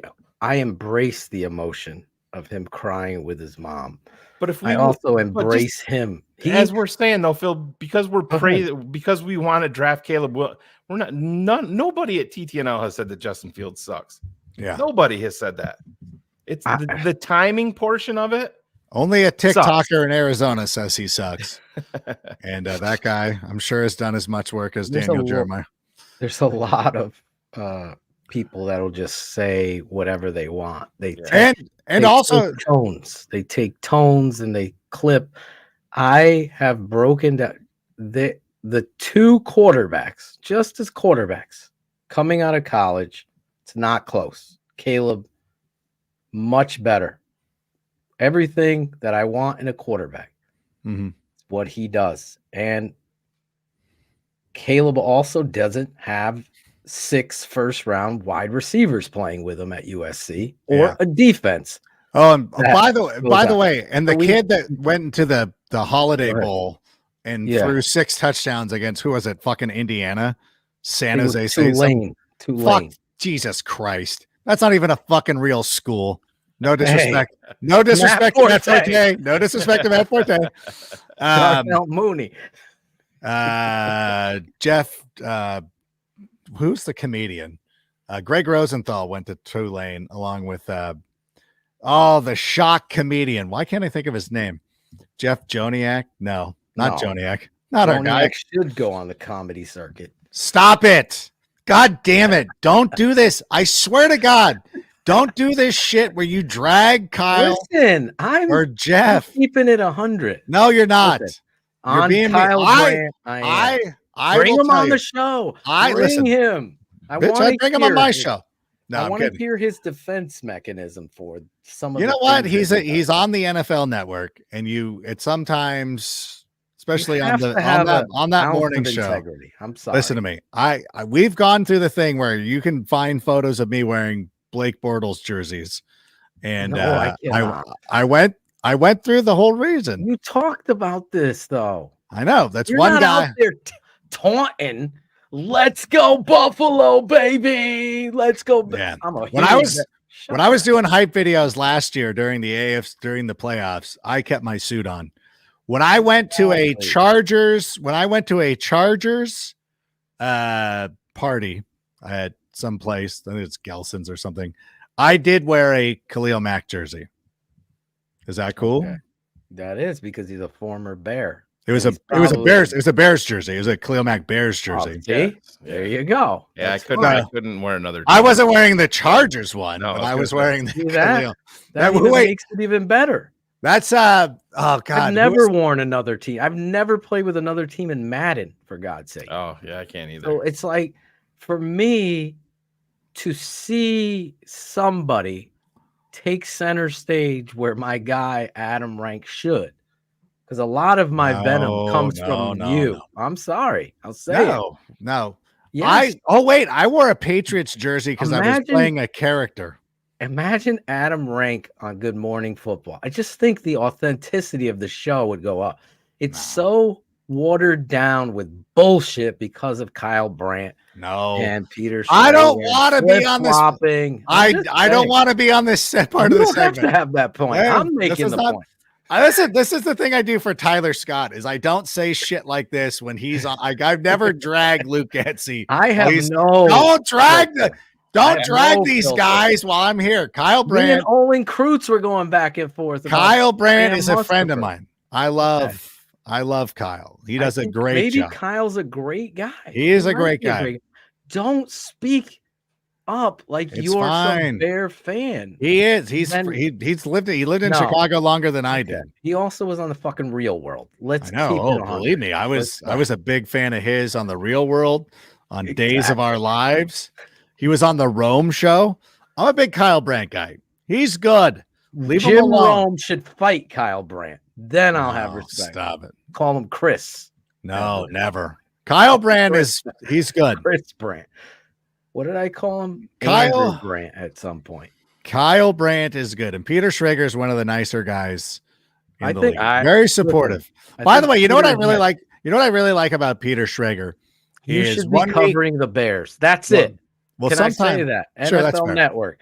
Here's what I like about. He should be at the fucking Bear because he's gonna know the roster. He's gonna know the little diamonds and the gems, and he actually fucking loses sleep over the Bears losing.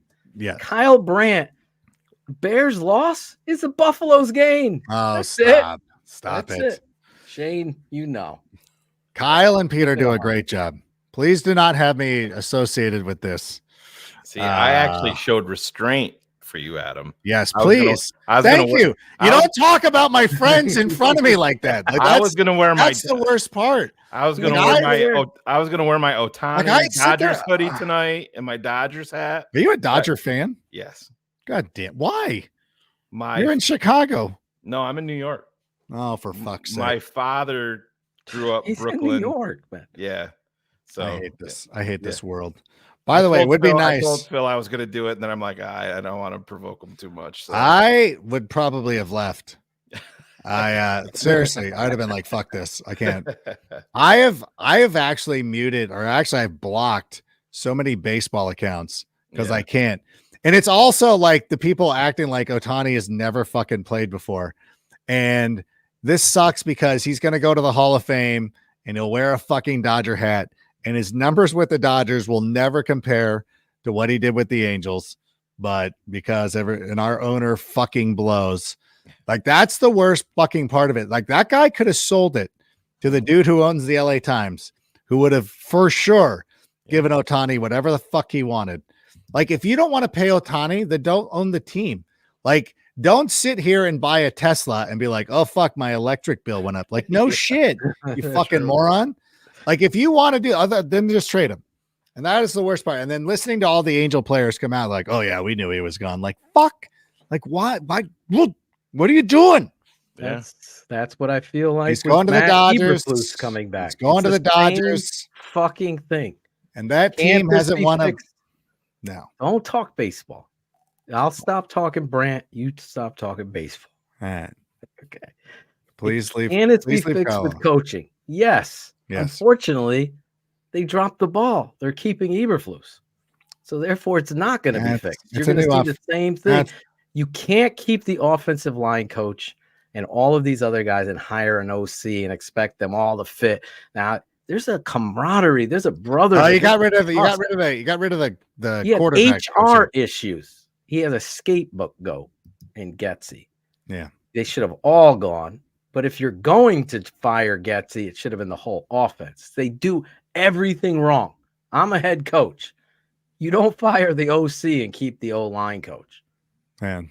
It's just, it's sad. That has been the Bears' fucking problem. So all of these guys, Bryce Young, you were high on Bryce Young. Yeah, fucking Otis. I love Bryce Young. I love CJ Stroud. I had them both higher than Justin. Bryce Young is on the shittiest team in the league. Yeah. Did he worst What's organization? He's short. Yeah. He's short. You can't say that he's not Justin gonna doesn't hold have up. weapons and not say this. And I wasn't a Bryce Young guy. You have zero weapons Yeah. in Carolina. Shut the.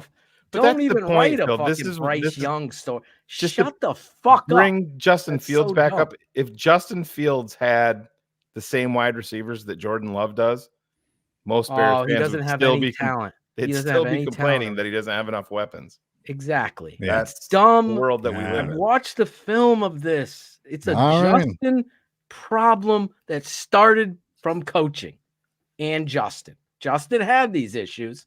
He needed someone to help him. You don't fucking put a kid out there on a bike without its training wheels at first and roll him down fucking San Francisco Hill, whatever the fuck that is. Right. Lombardo Street. Lombardo Street. You got to put some training wheels on. They didn't help Justin. The Right. damage has been done. Fair I enough. see Listen, it all the time, and I know you got to go. I gotta go. Shower time has started here in Southern California. It was the Otani talk, wasn't it? It really was. was. My kids don't. My kids don't even know. And you might have been the one who just, if He's they the were one who watching, fucking blew it. if they were watching, you just Santa blew it. Claus over here. What the fuck? They don't know yet. And I'm surprised that one of our, we're in Orange County, so most kids are Angel fans. So Yeah. it's going to be fucking weird. They're going to be like, why is he on the Dodgers? You'll be like, yeah. Actually, you know what's funny is that I think to most people, and this is funny, is you see Otani in like the Dodger shit, and you're like, yeah, whatever. I'm used to it. The moment I saw Ipe wearing a Dodgers sweatshirt, that broke my heart. Yeah. That's the thing. I didn't realize that Ipe was leaving. And Patrick Sandoval even made that joke, like, well, I liked your interpreter better. So yeah. Ipe's the fucking GOAT. He actually finally waved, because like we used to go and sit behind the bullpen whenever Otani pitched, because like you're 6 feet away from him. Yeah. And you go there early enough, we'd go get Del Taco, and you could put it, there's like a little concrete wall there, so you can put your food out there. We're just watching Otani, you know, we're 6 feet from him. They're trained not to look into the crowd because people are just asking for baseballs. So one time I told Ipe, hey, my daughter just wants you to wave. We don't want anything. Can you just look at her and wave? And then, hey, or no, that was Patrick Sandoval who did that. My Ipe story is when Otani was signed, I had walked up and I was going to interview Mike Trout.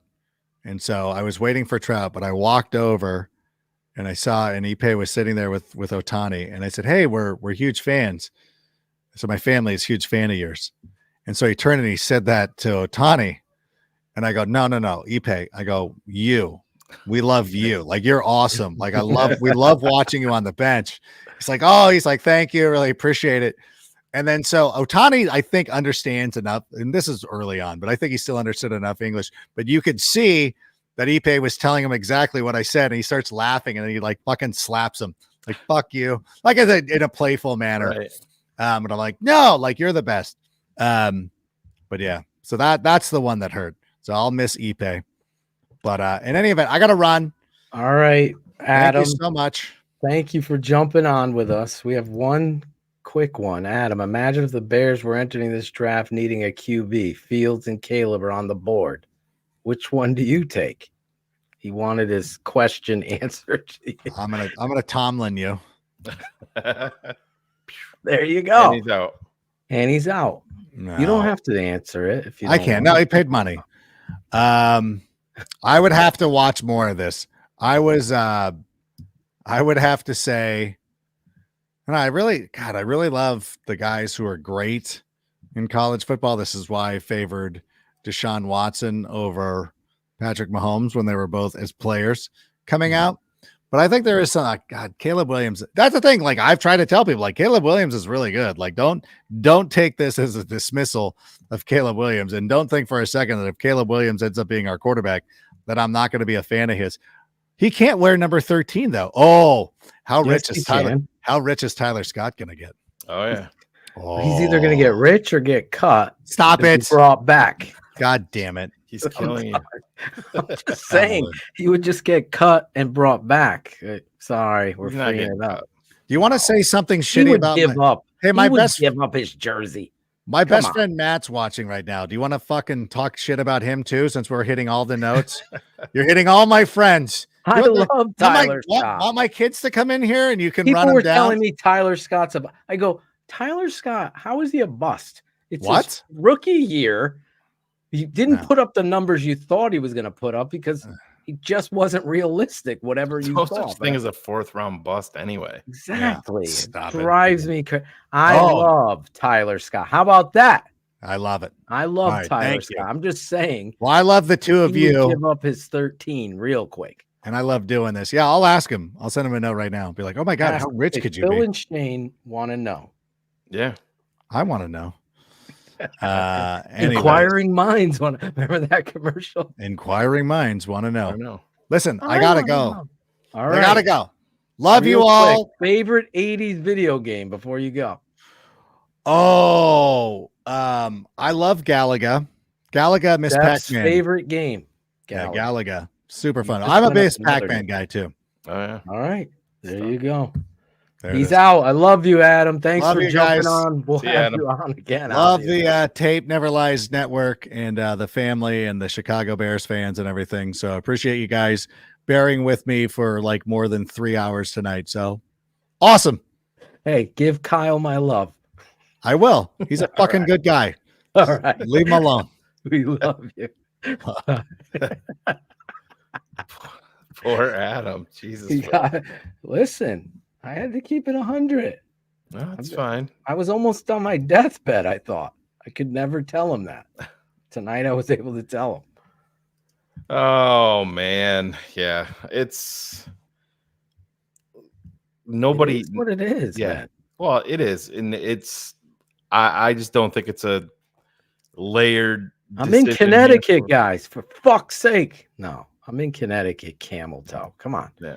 Been saying this for years. Yeah, and believe it or not, we can still be Bears fans and not live in Illinois. Massachusetts. Massachusetts. Jesus Christ. Yeah. And no matter where you're from, yeah, no matter, I don't care where you're from. If you live and die with this team, like I'm speaking 100% coming back on deal. You know what I mean? Oh my God, that's my brother there. The guy is the greatest. He knows how to joke around.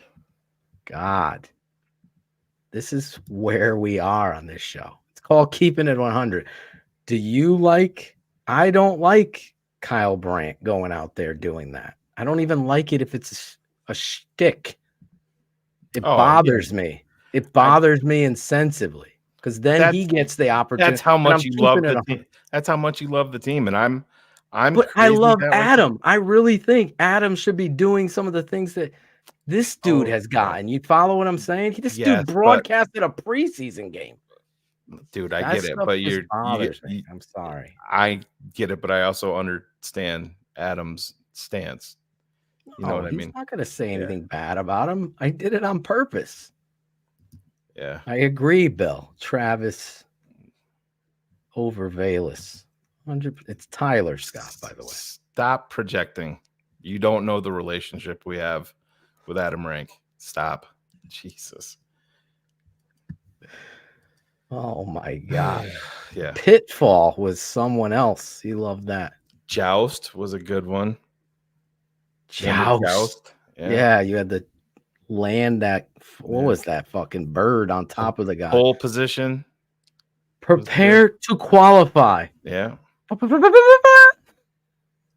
I've been dealing with all of these throwbacks because I followed this retro gaming, classic gaming, and it has been amazing to look back on some of these games I forgot about, like Shinobi. I remember I played Shinobi for hours trying to beat that shit. And those were the times where you couldn't save where you were. Just fucking I called you like 2 weeks ago, and I'm like, oh, yeah. You busy? And you're like, oh, no, I'm just playing this fucking game. The Ghost of Tsushima. Oh, yeah. I've never played that game. Castlevania. That was another good game. I never played Castlevania. Oh, I did. Yeah. That was like the Germans inside the castle storming it, right? Is that right? Anyway, Ghost of Tsushima on PS5 or PS4 samurai game is so fucking dope and deep, and the story and the graphics and the things that you got to do. That was something that took my mind off of COVID and my stomach ache. It got me through. It distracted me. I'm with Grizz on this one. When you had your 4 boys at the movie theater, everybody was picking one of the players. I had to do with the nunchucks. Who was he? Claudio played the low grade version of that. He actually played a game called Teenage Neutered Midget Poodles. It was the cheaper version. Remember that? Oh my God. But yeah, we're so far away from any decisions being made, and it's such a volatile topic, and it's hard not to talk about it on every single show, and just is what it is. And there's no hatred, there's no narratives, nothing. And if you believe that, you're 100% wrong, and you don't know what we do. It's just, we feel here at TTNL, we feel like there's a better option moving forward, and that's our stance. And we don't agree a lot here, Phil. We didn't agree last year on QB1. No, we didn't. I'm an Alabama fan, and I wasn't a Bryce. I didn't want anything to do with You were worried Bryce about his size. You were worried about his height. Listen, the kid stayed healthy, did what he did. He's on a shitty team. You know, those people that take these little digs, I'm not going to hold back. I want you to have your show and put your name to your analysis, not flip-flopping. Oh, yeah, there's no consequence for you. Right. I said it too. When? I'm right here. I say so much on a show, sometimes I even forget. No one's, just like Adam said, you're not pointing out all of Adam's great takes. They just hate on all the things. I know I'm hitting on 90% of what I've said. I'm up in that genre of numbers. And that's why this network stands to where it is and will always be there. Are we going to be wrong? Yeah, I'm not wrong about this situation. That's the way that it works. But Breno is asking, when are you guys planning to start the quarterback breakdowns? So it's going to be on the patron side, Breno, obviously. We're going to be doing He is a a majority. patron. Yeah, no. Breno. I'm just letting everybody know. And we're going to start getting into like draft mob and everything like that. It's going to be into January or into February when we start all that, because we'll start putting out draft mob every single week. And I got a couple of ideas, some changes that I think we're going to incorporate to draft mob this year that I haven't even talked to Phil about yet. But yeah, you're definitely not going to want to miss it, because when the Bears are in the quarterback market, like, it's going to be a big part of what we're doing this year. It's not just going to be the cursory breakdown. These are going to be extreme deep dives where we may have an entire segment built on negatives that we see. That's going to include Caleb Williams, things that he's doing wrong on tape that we don't like, or that could be worrisome, or that he needs to clear up. So it's not just going to be, we're going to go in there and praise Caleb and say that everything is perfect and flawless. That's not the way that this works. Phil is a bigger fan of Drake May than I am. So we have differences of opinion there. We both are fans of Jaden Daniels, but there's going to be quarterbacks that we go, deeper into. JJ McCarthy threw his name into the ring. So he's going to be a part of this process. I was surprised that he did that, but I guess with Harbaugh going. Yeah, so if you're not a patron, scan that QR code right there, or just head over to the tapeneverlies.com, because we're going to start getting these things rolled out. We're starting to fill up with the college all 22, getting some names in there, and gonna be ready to go, and we're gonna hit the ground running. That's for sure when Draft Mob comes out. Yeah, there's no doubt. And we take to the tape, obviously, all 22. Shout out my guy, Chris Harold. Also want to shout out Chris Harold for sending that Garrett's popcorn that, by the way, Steph polished off, Shane, while I'm sick. She's like blaming me today. I looked at it. I've opened up this giant tin. It's like, I should go get it. It's so big. I'm like, what the fuck? Yeah. She's like, you ate a lot of that. I ate a lot of it. Camel toe. Yes, we do. What's that? Do we know each other in real life? Yes. Shane actually surprised me at my house. First did that time whole story. Yeah. We went to New Haven Pizza together. Even Claudio was there, forgot. even though he didn't remember. He forgot. Yeah. We are going to be coming to Chicago. Obviously, this year was chaotic with the Bears and craziness, but we are going to, we're talking for the draft that would be something. Keys guys got one there Friday. My dad's going to be coming on with the draft stuff. So it'll be like a combo. X's with the O's, but draft stuff and free agency stuff. So he will definitely be back. He's already ready. He's Justin Fields fans will be upset that coach is. I was just seeing if we have the run up to the podium and get Caleb Williams. He is also in that. Spoiler alert. Should we play the Draft Mob clip? I don't know if it's updated. This is from. I just switched studios. Let's just play it. It's 20 seconds.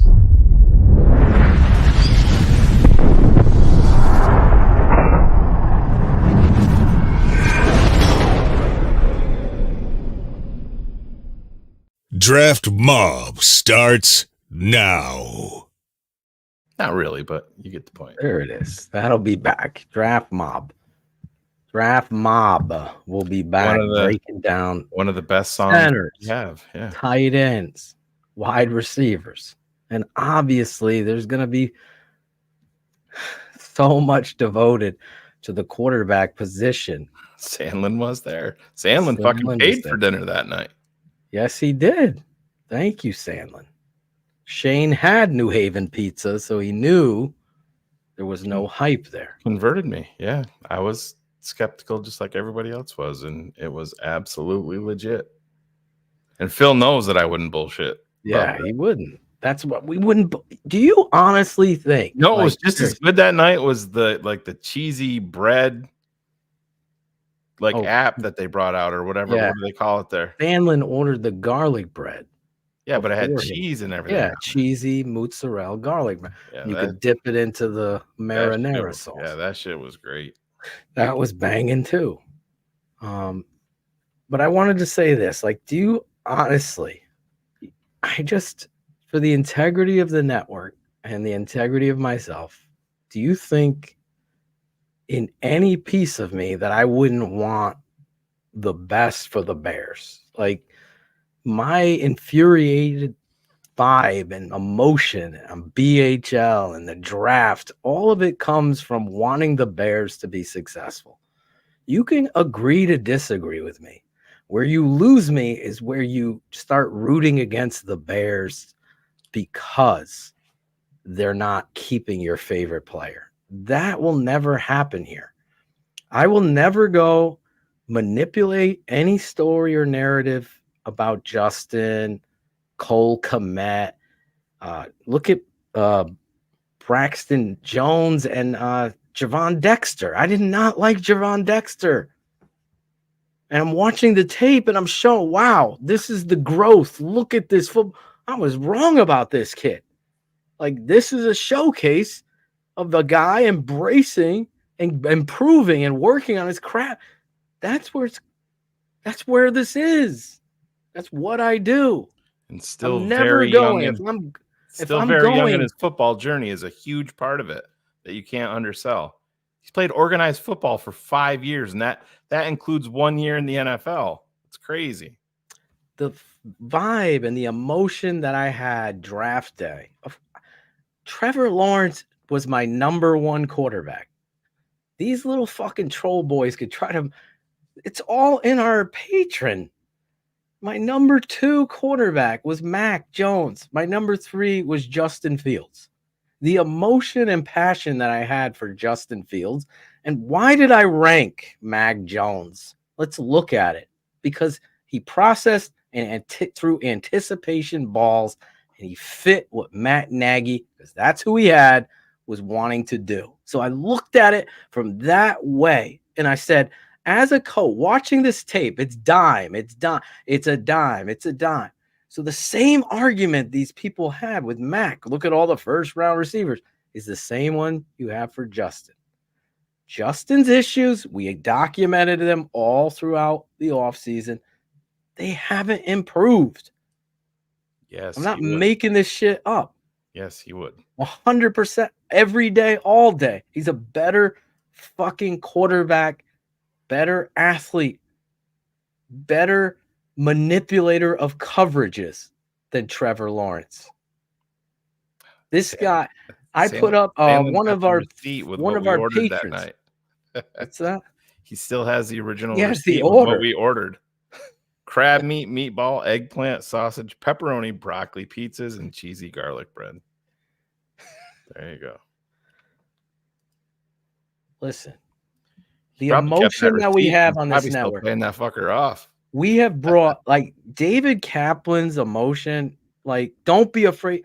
That is me. I love Cap. In fact, Cap, thank you for calling, checking in on me on COVID. Thank you, Sean Stewart. Sean Stewart sent my family money so my wife could buy dinner. Like, that's a patron. That's a friend I met one time. I mean, the emotion that I have for people that would do or be so thoughtful. Like that shit, because I love this team. I have given so many people a different perspective just because of my coaching, my passion, and my analysis.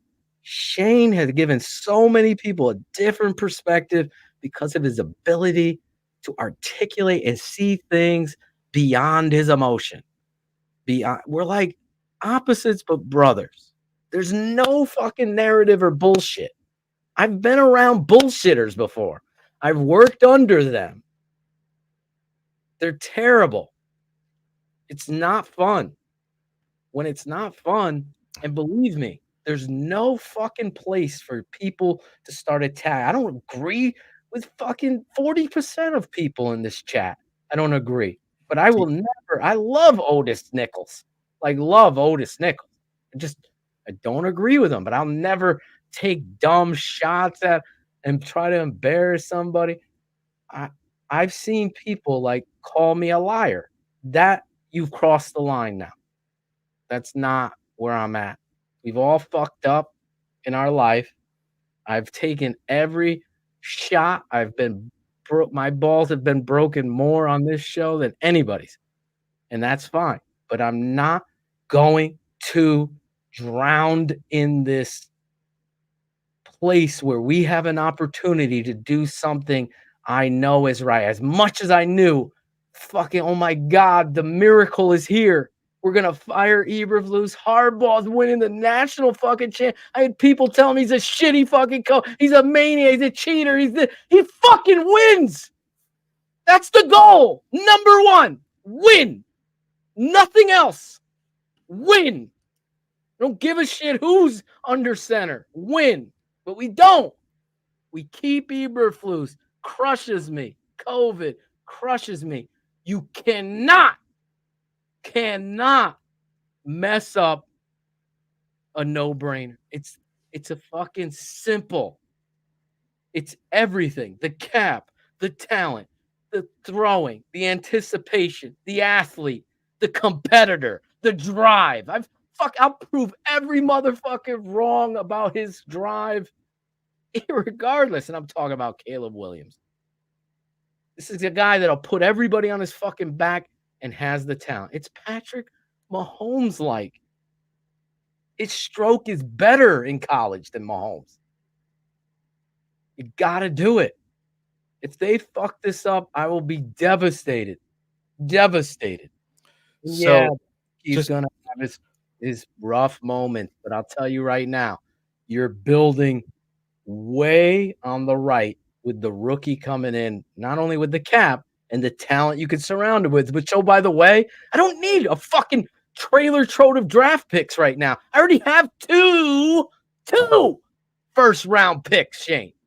Two. So real quick, Phil, at Dave Kluge, and that's at DAVE KLUGE. Dave Kluge from Football Guys sent out a thread on Twitter. Jersey first. That's Ben, you're right. been bouncing around, and it's actually super interesting. I'm not going to read the whole thing because it's super long, but I'll just kind of give you the surface level of it. Dave says, I poured over the last 30 years of first round quarterback data and found out that drafting at number 1 overall gives teams overwhelmingly better odds at finding success for their franchise. My gut told me all top 10 pick quarterbacks would be the same, but the data painted a very different picture. Success is an arbitrary term and can have a lot of different definitions. So I chose 5 benchmarks that I could indicate success: 4,000 plus passing yards in a season, 30 plus touchdowns, 80 plus career starts, winning a playoff game, making the Pro Bowl. Here's what I found. Quarterbacks drafted number 1 overall over the past 30 years, that's 20 total, hit these benchmarks at an astonishing rate. 4,000 plus yards in a season, 70% of the time. 70% chance for a franchise that's never had one. Right there, Mike. 30 plus touchdown passes in a season, 45%. 80 plus starts, 81%. Playoff win, 70%. Pro Bowl, 70%. 70% Pro Bowl. Bryce Young, Jamarcus Russell, David Carr, and Tim Couch are the only busts by these standards. So then you look. I don't even know how Bryce is in there because he's in his first. No, exactly. That's what. And Tim Couch actually had a catastrophic shoulder injury, I believe. Right. Looking at quarterbacks drafted number 2 through number 32. So for all of you people that want to trade down, let's trade down and accumulate 63 picks. Total quarterbacks over the past 30 years have fallen between pick number 2 and number 32. The hit rate plummets. 4,000 plus yards. Was it 70% for number 1 overall? 4,000 plus yards, 25% for picks 2 through 32. 30 so plus 70 to 25. 30 plus touchdown passes in a season, 24%. So you went from 45 to 24%. You're dropping 80 immensely. plus starts, 35%. Playoff win, 38%. Pro Bowl, 33%. I probably wouldn't even have included the Pro Bowl because that gets. I mean, Mitch Trubisky made the Pro Bowl. Popularity contest. Right? All pro. I would say maybe. all pro. Yeah. Yeah. Only Josh Allen, Patrick Mahomes, Ryan Tannehill, Matt Ryan, Aaron Rodgers, Phillip Rivers, Ben Roethlisberger, and Dante Culpepper hit. That's over the last 30 years. 1, 2, 3, 4, 5, 6, 7, 8. 8 out of 63 total. Got to trade down. We can get a quarterback later. That's not even. So when you go to the second round, these are for picks 2 through 32, and they plummeted. You get to the second, third, fourth round, you're dropping catastrophically. It's just. There's never been, and I will not. You'll hear this. So just all real quick, off season. Let me finish this. I'm not trading back Taylor. and drafting a cheaper quarterback may sound good in theory, but here's how much you increase your odds of drafting a quarterback who will hit these marks at number 1 as opposed to another top 5 pick. 4,000 plus yards, 2.7 times. 30 plus touchdowns, 2 times. 80 plus starts, 2.1 times. Playoff win, 2 times. Pro Bowl, 1.6. So, again, this is how he closes. Again, these are arbitrary numbers. There are more and better ways to define success. But if you want a quarterback who will throw for 4,000 yards and 30 touchdowns, Never been done. make a Pro Bowl, win a playoff game, and start for 5+ years, you're most likely going to have to get that guy at number 1 overall at quarterback. Listen, God gave us the pick. Ryan Poles last year, TTNL E90 coverage. right there. Keep in mind, this isn't even the Bears pick. You're exactly. This is the golden ticket. You can trade from 9 down. You take the Holy Trinity. It's the most important position in all of fucking football, all of pro sports. Caleb is that guy. It's not even close. Teams are willing to come up with, give 3 picks, blah, blah, for a reason. I'm putting my name to that. The reality is the Bears need that. They also are going to get the fucking ability to be under a whole nother level of contract. So those that'll keep building around it. Guess what's easier? Building around Caleb with a football team, because you'll have the money to spend in free agency, which, oh, by the way, tracks differently than a rookie wide receiver as good as these guys are. I'm more than willing to go out there and pay. I'm against shit. I don't care about DJ Moore's contract. I'm like, well, I'm getting the best receiver for this young kid opposite DJ Moore. DJ Moore has even changed his tune. Really? Somebody on Twitter, I forget who it was. Somebody had a tweet. I actually had to laugh.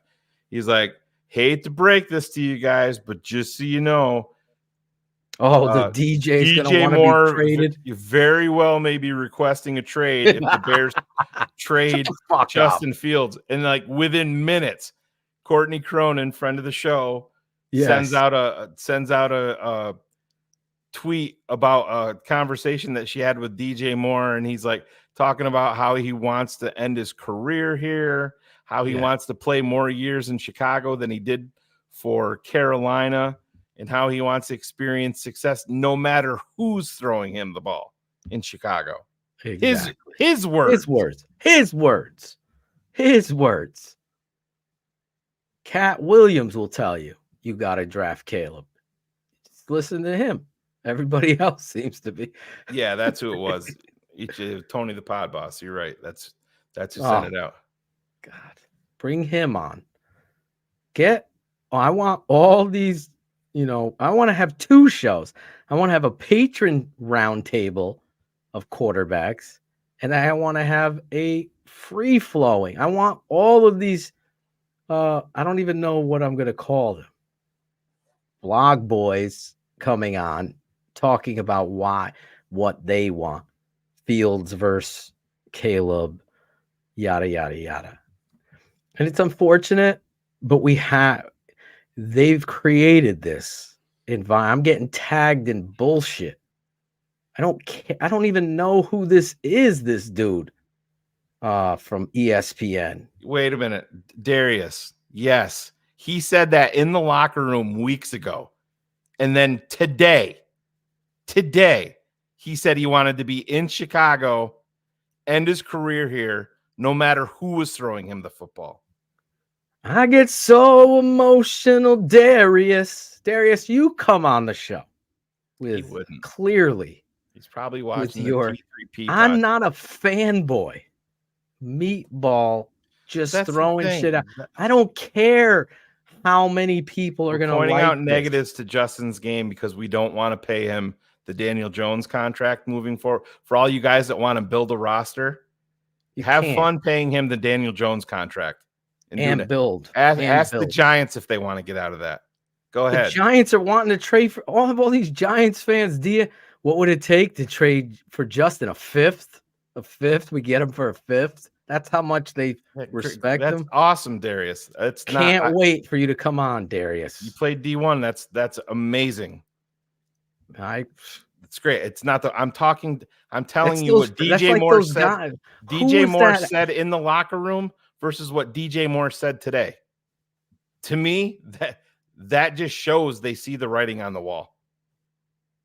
What he said weeks ago isn't what he said today. Why wouldn't he come out if he was going to demand a trade, and he was forceful that he wanted Justin Fields? What does him playing college football have to do with DJ Moore? Fuck, come on, Darius, please. I played college ball too. Jesus, that doesn't mean nothing. That's like those guys. Oh, those NFL, they know more. They played in the league. No. How about the woman who invented the fucking rocket to get to fucking outer space? She's never gone to space. What does she know? She fucking invented it. She came up with the equation to get there. Wouldn't be there without her. Oh, she doesn't know. She don't know. People, it just drives me insane. Like, James, embrace it. You got to listen to what we're saying. I said, a guy on Twitter said, don't be surprised when DJ Moore demands a trade. And then minutes later, Courtney Cronin's tweet came out. Where she had a conversation. We didn't say that DJ said that. Yeah, it's. What offense? Caleb could play in any offense, Wayne.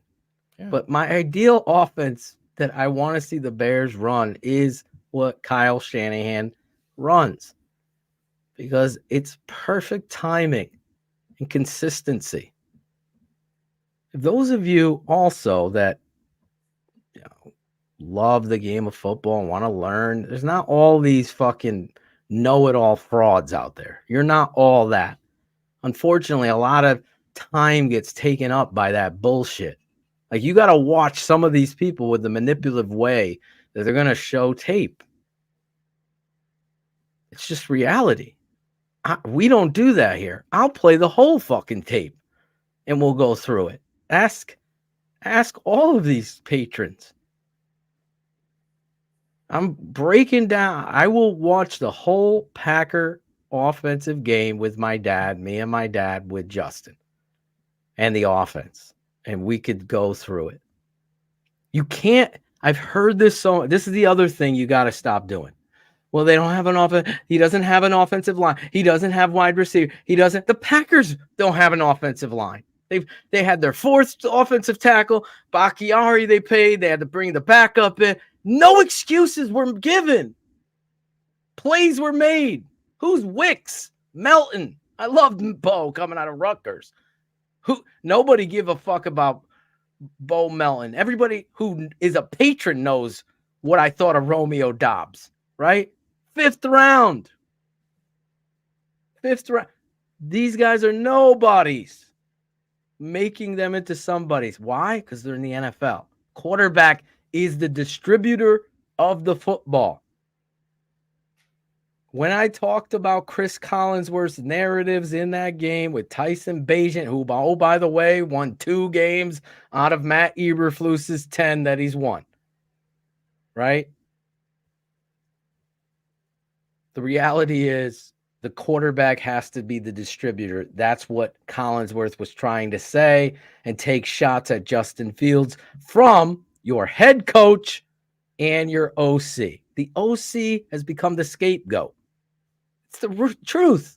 Ryan Poles, I'll go toe-to-toe. He made the wrong decision. Kevin Warren, supporting it, made the wrong decision. There should be a new coach on the lookout right now. Harbaugh, can you imagine? Can you imagine? I could. I'd see the Super Bowl in 2 years. But instead of thinking big and going all in, the Bears do exactly what. Well, you can't have both ways. Can't have it. Oh, Justin doesn't have talent. The Bears are, they always do. McCaskey's don't pay anybody. They're not going to do it. Good. Then you're never going to win. You suck. That's it. Done. Give up. Dare to be great.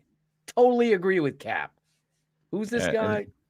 Pat the entertainer or whatever. Pat the designer, yeah. Pat the designer. The locker Taking room shots at Cap. He's wrong. He's 100% wrong. Darius, the locker room does matter, but we went through this before. Oh my God. If you remember when the Bears, this is one of the fucking Hallis Hall writers right here, Darius. He's pretending. He's come on from Hallis Hall. We know you all want. There's the big word, continuity. That was their word this year. Yeah, but the point is, Phil, if you look back to the locker room celebrating losing, Darius. When they traded Kyle Orton, Dub is a joke. Brian Urlacher, Lance Bray, all of those guys were furious. I love Dick Duran. Do you remember that? I want Dick Duran. He was on the show talking about it. Do you remember when they traded Kyle Orton? How pissed off Urlacher? I can't. All of these guys were in the locker room. Thomas Jones, they were pissed. Yeah, and not the first year of Jay, but the second year that Cutler was here, they were in the NFC Championship game with Jay Cutler. So yes, it matters. Is it the be all end all? No, because if Caleb Williams comes in and plays well, and the Bears win, everybody's getting paid. That is what's good for the locker room. Yeah. So if he comes in and doesn't play well, they're going to lose, just like we have for the past. How many years? Have we won? I'm checking. Have we won? Did you beat Green Bay? You had your opportunity. Justin, Eberflus, Poles. To his credit, Poles said, I really when Justin wish we Fields had got that. hurt against Minnesota, Phil. Yeah. What was that, week 6 or something like that? Yeah. He had 11 touchdown passes. How many did he have the rest of the year? 5 more? 5. 5 more. 5. Who's justifying that? Somebody. But it's going to be boy is out. And we're not it's promoting everybody else's fault. It's everybody else's fault. There's blame with Getsy. There's blame with the offensive line. There's dropped passes. And guess what? Justin is to blame also. No, they don't do that. That's why I'm being obviously tongue in cheek here. Nobody blames Justin. Nobody.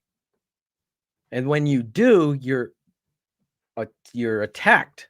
The reality is the tape doesn't lie. Justin has a lot of inconsistency, mechanical processing, wrong decisions, afraid to make a mistake and throw an interception because that will garner highlights on ESPN, so you don't throw it. Again, a byproduct of the system of Getsy, but your head coach that you wanted to keep kept Getsy when he should have been fired last year. Then you had an opportunity leading up your job. You were going to be fired if you didn't beat the Commanders. And they fucking go out there and won against a shitty Commanders team, right? They're shitty. And it saves his fucking job. That coach should have fired the OC during that bye. We all knew it. He didn't do it. Instead, no, that's not the McCaskey way. Guess what? What has the McCaskey way gotten you? Nothing. Oh. Nothing. And it's still going to get mediocre would be an upgrade. You have all coaches that have never been a head coach. Matt Nagy never was a head coach on any level. Not the Pop Warner, high school, nowhere. Matt Eberflus, same thing. Never been a head coach on any level. Doesn't understand it. Don't see it. Can't fire the O-line coach? You kidding me? They're the worst coached line. I don't even know what they're doing half the time. They have no rules. Christ. What does JMS stand for? Is there a center that has JMS? John Michael Schmitz. Oh, John Michael Schmitz. Yeah. There's 4 centers in this draft that I think are going to be immediate starters for the Bears. And trust me, that's a Ryan Poles mistake. Ryan Poles has done a good job talent-wise on this defense. Brisker, Gordon, Stevenson, getting Terrell Smith, trading Roquan and getting 2 free agent inside backers that have been just as productive, if not better, locker room guys. That's good. Then trading and getting Montez Sweat. The Javon Dexter has taken a step forward. I love Pickens from the rookie as well. I think he's going to be. I don't think they play him correctly, but I think he's going to be good. So there's real positives. Where he's erred, Tevin Jenkins should be a left tackle. He should have been your left tackle. Whatever mental makeup, whatever that was, they moved him to guard. He's a talented kid. I think he stays more healthy at left tackle. He's better than Braxton Jones, but we know this story. So you ride the train of Braxton Jones. He's Charles Leno level. I actually like him a little more than Leno. But you can improve there at left tackle, so you got to do that. Center, you've neglected. You fucked up. Keeping Cody White here. Should have got rid of him. Don't understand the center or interior position. Nate Davis has been injured. And he's Vrabel, you talked about it. Go ahead. He's a question mark for me. I mean, if you're going to hold Tevin Jenkins, responsible for missing games and not being available, Nate Davis came in with the tag from his former head coach, Mike Vrabel, of he didn't want anything to do with the guy. And does he love it? Gotta see. That's the question right there. Does he love it? Yeah. I mean, there's no doubt he's talented. Yeah. He gets a bad rap. I don't know how much of it is. I look at Chris Morgan. I don't like him. I'm on the record for that. I can't believe that this guy's going out of his way. I shouldn't say that. I should believe, because he shouldn't be the head coach. But that's where you're going to keep that. Jersey first always. Thank you, Ben Hooper. I know we put that up earlier. Do you think if Patrick Mahomes was with the Bears in 2018, we go to the Super Bowl and win it? Grumpy Bear, $005. The thing I can't deal with woulda, coulda. What Patrick Mahomes has is the intangible instinct to attack deep downfield. Shane and I have talked about first play of the game. Bears should start throwing. What do you got to lose? Throw some deep balls. Attack downfield. They don't do it. You look at Houston, they're fucking throwing the ball downfield. You look at Patrick, he throws the ball downfield. He attacks that deep area. Bears haven't done it. So I can't say this is a hypothetical, but clearly Patrick Mahomes is arguably the number one quarterback in the NFL. So I'm going to bet on Patrick overcoming any stupidity of the Bears. That's what talent can do, like him. Ben Hooper, $4.99. Late to the show tonight. The wife had surgery today. Love you guys. You must draft Caleb Williams. Once in a lifetime chance. Totally agree. Ben, our best to your wife. I hope she's doing all right. And thanks for checking in, even with the wife having surgery, Shane. Absolutely. I would love to come on the show, but I am a man, not a boy. Well, men actually come on the show, like Brian Urlacher and Akeem Hicks and Adam Rank, and we could go down the laundry list. It sounds like you're really not a man. Sound like you're scared. He's scared. Could send a super sticker for us, though. Thanks. So I was just looking up Nate Davis's contract, and if they found an upgrade, you see you'd have $9 million in dead cap in 2024. He stays here. $2 million, yeah. No. But I'm just where he goes. This is see the what same. He does. This is the same thing. Even when you're talking, and I happen to think that I think that Ryan Poles and these guys look at Braxton Jones as the clear-cut left tackle, and he's not preventing me from Like Oh I'm not breaking news here, and Phil, you and I talked about this a little bit. I'll share this with some of our non-patrons. I have Joe all over Fashanu. That's where I am. I just love the mentality. I think both of them are wildly talented, and I think that there's a ton of upside with both. Strangely enough, Caleb Williams, offensive lineman in high school, Fashanu. That's so crazy. Bonkers. Yeah. I love Fashanu, as you say. Do you think we put narratives out here? You guys have heard me talk about Notre Dame. Who did I just say that was my number one left tackle available in the draft from Notre Dame? So yeah, there's no narratives here. Never a narrative. Listen, think about this, Mr. Englewood and every Bears fan out there. I have watched the draft since I was 9 or 10 years old. In 3rd grade, my mom allowed me to play hooky and watch the whole fucking thing. And that was like 12 rounds. And I'm old enough to know you have the gift that you set yourself up for brilliantly. He deserves credit for this moment. You gave Justin a shot. He failed. There's no manipulation. You can make all the excuses you want. And then there's 25 other ways that other people can fight your excuses. Bottom line is, didn't do it. It's not on tape. I'd be standing up. You don't think I would want 100 swings? But you take Caleb 1. Now you got the 9th pick. How the draft falls could be perfect for you that somebody wants another quarterback and wants to trade up there. And now you can trade back from 9, get another, trade down and recoup that 2nd. So now you're picking in the middle of the draft. Well, you're probably they got their quarterback. You are looking at a if there's a blue DN, chip player at 9, tackle, I'm not trading. or you down. take the blue chip, but I'm just saying you probably have 2 picks. You're very likely recouping your 2nd round draft pick in the Justin Fields trade, if that's the direction.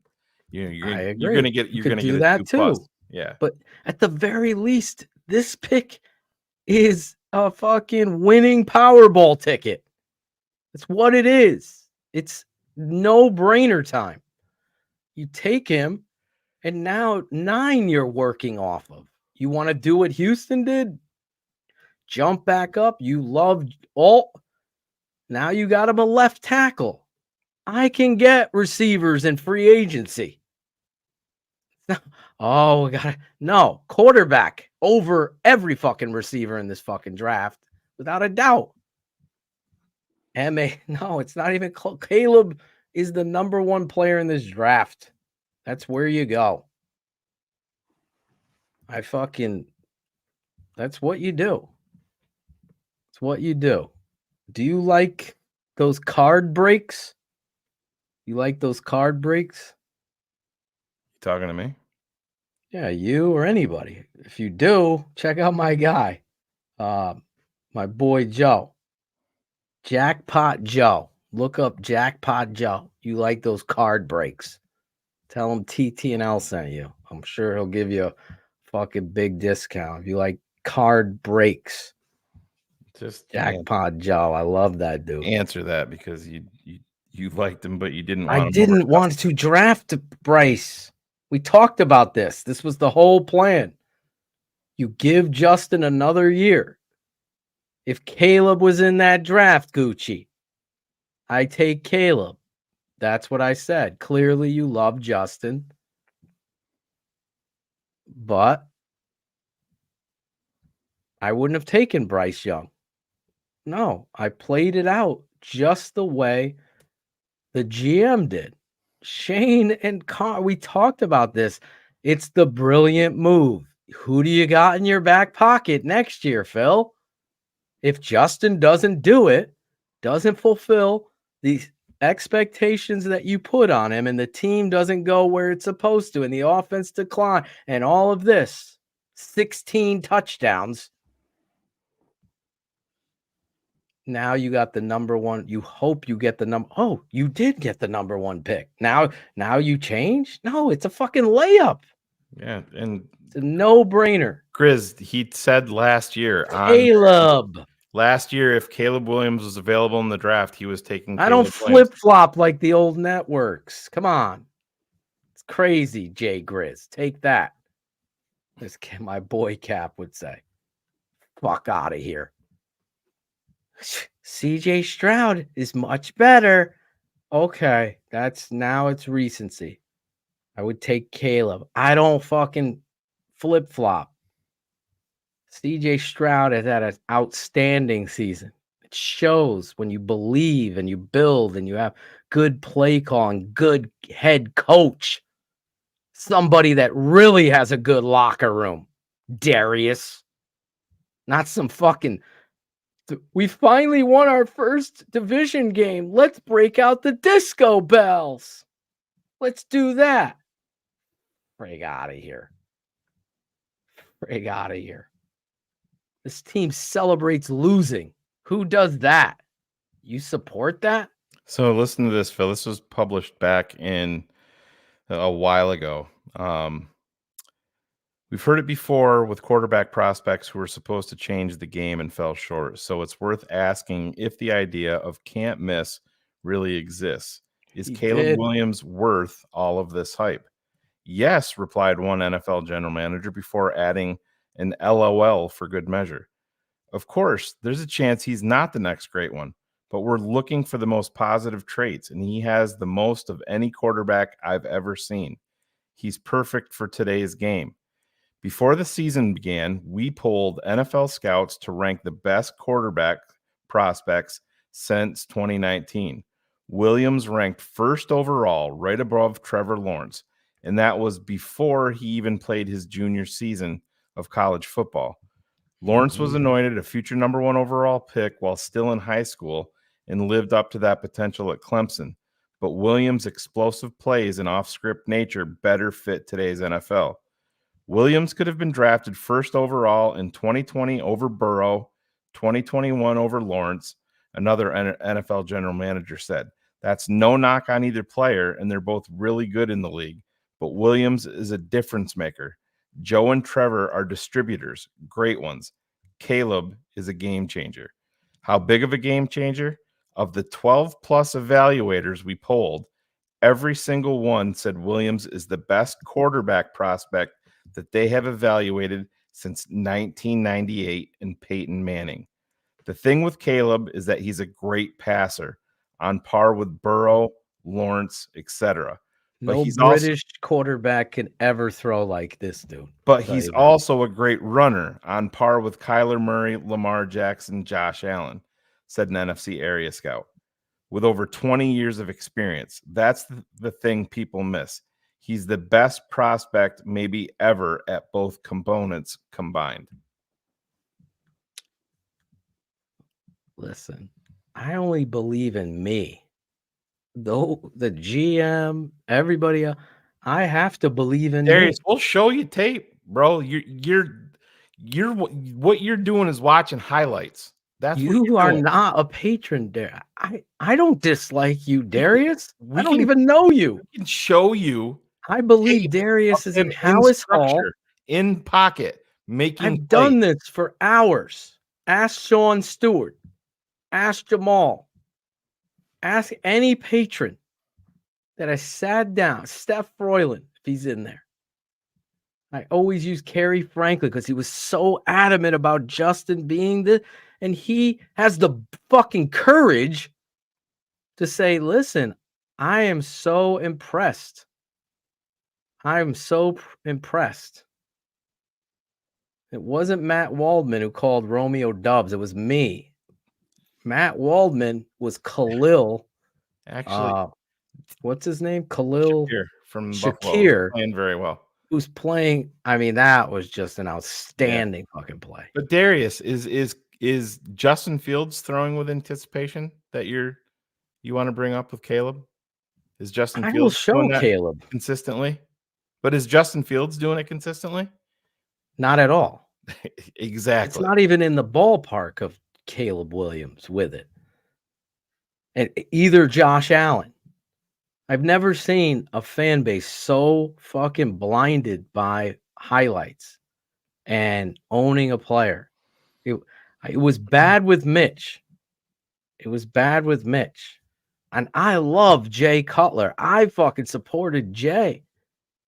Talk about a guy who had some shitty coaches and surroundings. Stop Jaysism. That Stop was Jaysism. Phil had hoodies made. Love Jay. Jay can't hold a fucking candle to Caleb. Build around Justin. God forbid Caleb comes there, throws for 4,200 yards, 36 touchdowns, makes me look like a shithead for having a shitty attitude and a work ethic. Yeah, that's surrounded. Darius, this is you just said you've watched the show for 2 years, so we've talked about why money is a massive factor. So yeah, Justin, you're going to have to pick up Justin's 5th-year option on May 2nd. Los. Continuity. On May 2nd, You this sound like year, Ted Phillips, Darius. right after the draft, you're going to have to guarantee him around $25 million for 2025. And the point is, David Mulata, his agent, is never going to let Justin play under. If you make the decision to move off of Caleb Williams, let's be honest, Justin Fields is getting a contract extension. That's the way this works. You're not riding out his contract. So now let's just do this. Let's say that he agrees on the low end of 4 years, $160 million. Let's just give him the Daniel Jones contract, which I happen to believe that he would never agree to. He's going to want more than that. But let's just, for the sake of our argument, give him 4 years, $160 million. So you're essentially guaranteeing him that, just like Daniel Jones did. But you're saying, let's build the team. Let's build the team. With a big contract like that, you better hope he works out, because Caleb's deal is going to be like 4 years, $38 million. So let's just look at finances. Would you rather have Justin at 4 years and $160 million, or Caleb at 4 years and $38 million? Just look at and then you tell me what an NFL team that, when you want to say that money doesn't matter, and oh yes, it does matter. What if you bet on the wrong horse, like Daniel Jones with the $160 million versus $38 million for one guy? But Phil, he's gonna make just as it's $45 million per year off your cap that year. It's way different. Yeah, it's not exactly like that, because they can structure it different. But there's no way. The Giants want him. The Giants don't want anything to do with that contract. Right. They made a mistake. And if you move off of the quarterback debate this year, that means you've committed to Justin and he's getting a contract extension. And that's what you have to live with. That's why I have always maintained that the end of the day, the kill shot for all of this is money. It's money. David Mulata is not. That's the cherry. You can say, "Oh, he's only going to take $20 million." No, he's not. He's not. Go look at who his agent is. It's not. He doesn't. I would never pay 4 and Justin 160 versus 4 and 38. Justin is what this is. It is consistently inconsistent. He is not throwing the ball from the pocket, making these throws in anticipation of where they are consistently. He's let you down more than he's been successful. I didn't even know 11 touchdowns at that point versus 5 to end the season. The reality of what I do know is the misses, the missed opportunities, the terrible footwork, terribly slow drop back, the inability to see coverage and anticipate the post to the flag, and drop balls inside those numbers. He always drops the ball, leading them to the sideline or throwing it out of bounds. $25 million, you're going to be doubling it. You're essentially, it's going to be about $50 million. 48, 50. It's going to be taking the Daniel Jones deal, guys. I'm telling you, that's a fucking pipe dream. Shane gave you the fucking first round odds. He gave you the cap. I'm giving you the tape. It's not close. This GM talking like that, I'm on the same level. If I obviously looking at Peyton Manning and Caleb Williams coming out of college, we know what Peyton Manning's story is. Stop, troll. Stop. Know what I'm talking about here. Looking at the two of them, Caleb Williams is who I would take if I was starting a team. That's how good this freaking guy is. It's beyond what I. Guys, it's outstanding. That's where you go. Anti-Justin. We want what is best for the Bears.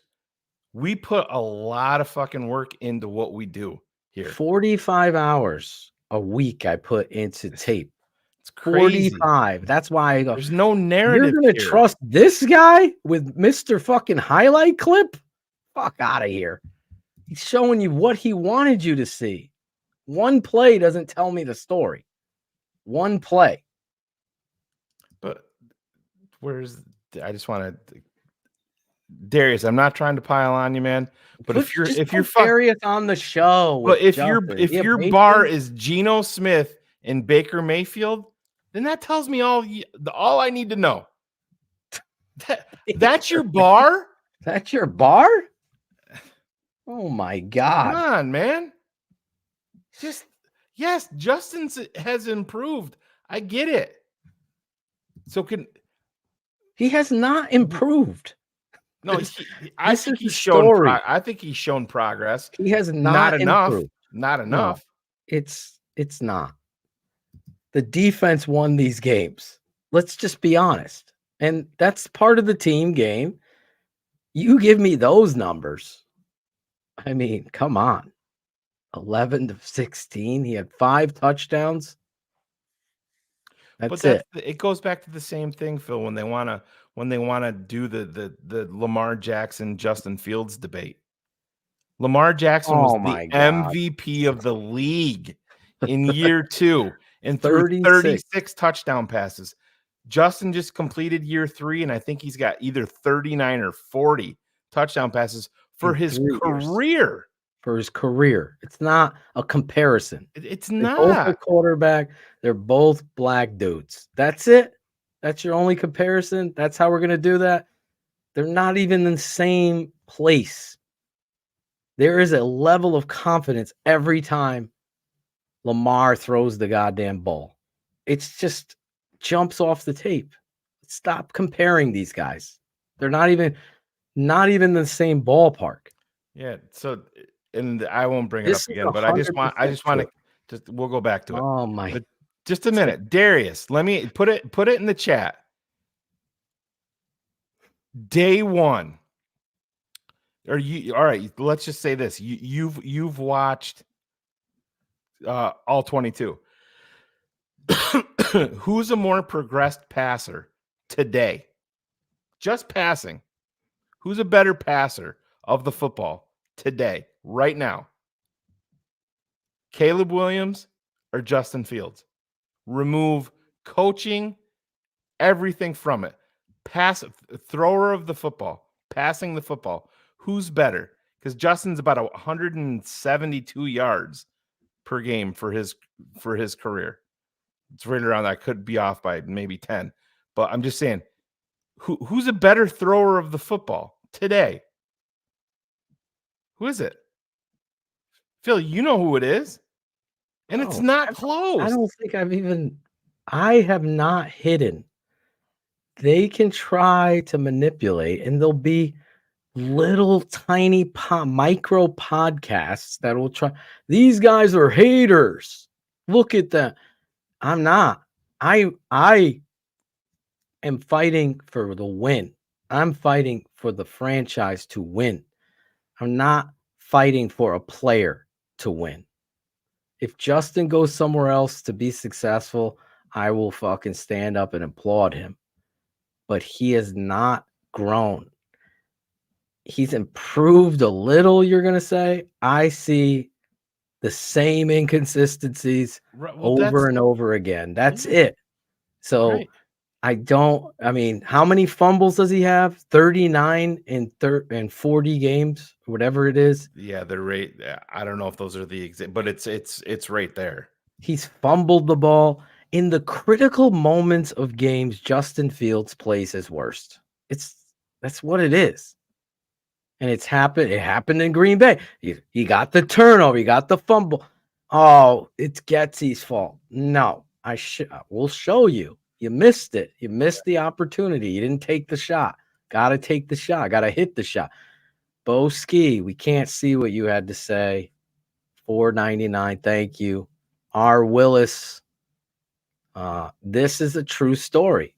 I said it. Your defense is built to win. You got one black eye on that defense. It's an old ass safety that probably shouldn't be there. And you need a running mate across from Sweat. You need another, and you probably could use a real young 3-tech. Yeah. That's a bonus there. But I really am impressed with what Dexter had put on tape down the stretch. So you always go with the Holy Trinity: quarterback, pass rusher, left tackle. That's how you should build your football team. So the Bears can use a left tackle, they can use a pass rusher, and a quarterback. They need all three. Yeah. So let's start ripping through some of these. Phil, exactly. Make it make sense. You don't like the coach, but you want Caleb to save the Bears and keep the same pattern. Yes, because you take the shot at greatness. You don't listen. We don't agree with it. We don't agree with the coaching decision. You can't double down on making a mistake by passing a superior talent, and then you turn. Can't say, "Oh, you know what? We had him right there, and we passed." I don't believe in the coach, but this kid, I believe, is fucking great. So no, I don't want to put him with my shitty coach. So we're gonna bypass. Can't do that. Sick. Do you understand that? Like, seriously, I don't know how old you are. Don't know anything about you. I don't know your real name. But do you think it's smart to pass on a guy that I'm talking about on this level of talent because Matt Eberflus, I almost said Nagy, is in the way? No, that's not how you do it. Even though it sucks. Guess who decided to do that? The GM and Kevin Warren. They did that. You don't then turn around and make a fifth mistake and pass on the next fucking Dan Marino, the next John Elway, the next great quarterback, Pat Mahomes, whoever you have in your brain. I can tell you it's the closest thing to Aaron Rodgers and Pat Mahomes having a child. That's the talent that this kid is. Off fucking platform, get out the pocket, just fucking rip balls on a dime. You think of these flat wheel routes, this motherfucker puts it right on the running back. Like it's just over and I'll show you it. I got game tape, Shane, from Oklahoma. I got Baylor, Iowa State, Kansas, Oklahoma State, TCU, Texas Tech, and Texas. We're going to look at the Oklahoma tape. In 2022, I got all of his games. So that's what somebody DM'd me the other day and said, I got all of his games. Caleb's never played good against a big-time team. I said, well, did you not watch the Washington game this year? Oh, my. They just played the national title game. They went to the national championship. Did you watch it? Go check out that game and tell me that Caleb Williams check out never that. done anything. Check out how he plays against Utah. Who's beat him? Go watch that fucking fight. It was like a fucking heavyweight fight. And guess who's keeping them in the game? It ain't the defense. And if you want to tell me that Caleb Williams hasn't won big games at USC, oh my God. Quarterbacks are not wins are not a quarterback stat, guys. So, but if you want to play that game, I'll play that game with you. Just throw me over what Justin Fields' record is in the NFL. But that's going to be everybody else's fault, right? Not just the mic drop. Yeah. So you're jumping over both. You're like that little dog jumping over the back of the big dog, trying to impressive. You're playing both sides. You can't. So there's a yin to everybody's yang on this. I love that too, by the way, what you just said. But just like Darius in the comments said that Caleb isn't better than Shador Sanders, but he would trade down next year for Shador. Well, so if Caleb's going number 1 to somebody this year, but you're going to be able to trade down for a guy that you think is better next year, what fucking planet are we living on? Tell me where this guy's better, but I'm going to be able to trade down and get him next year. You're making shit up to build your narrative, to say, oh, look how fucking smart I am. It makes no sense. None. It's like, Jesus. Let's switch the QB coach. And yeah, bro, that's honestly where we are. When is the last time I told you? In 1995, Eric Kramer went in there. Was the only time I've ever said, I don't have to worry about the offense. I know it's going to move the ball and be competitive. And they fucking were. He had Jeff Graham, Ryan Wetnight, Keith Jennings, and Curtis Conway. He had Raymond Harris, Rashawn Salam, I think, was on that team. My guy, Robert Green. And they fucking moved the ball, and our defense sucked that year. And Dante Jones, friend of the show, will tell you. They weren't good. Just real quick. I got to do this. Let's so, Darius, Caleb ain't better than Shador. And I believe the Bears can trade down and possibly get him next year. Honestly, bro. And then I just called you out for it, telling you that it makes no sense. And this was your reply. No. Shador will be number 1 next year. See, you just we're getting the first. Yourself. We're getting the number 1 pick next year again. Get the odds of that. He's going number 1, but now we're going to trade down for him. Oh, better get a better compass, man. You're Darius. You've given Darius way. Darius, you could come on the show to defend Justin Fields versus. I don't hate Darius, but I just don't like people. I don't hate him either, but. He's making shit up to prove a narrative. It's bull. This is why people don't like Phil and I, because we'll see shit like that. And who doesn't like me? Fuck. Oh, yeah. Wendy. How could you not like me? I go to sleep like that. I don't understand it. Someone who does like me, and I love him. Maybe he just likes me. Jim Larison, $20. Given Ryan. Trade the farm. Pace is in Atlanta.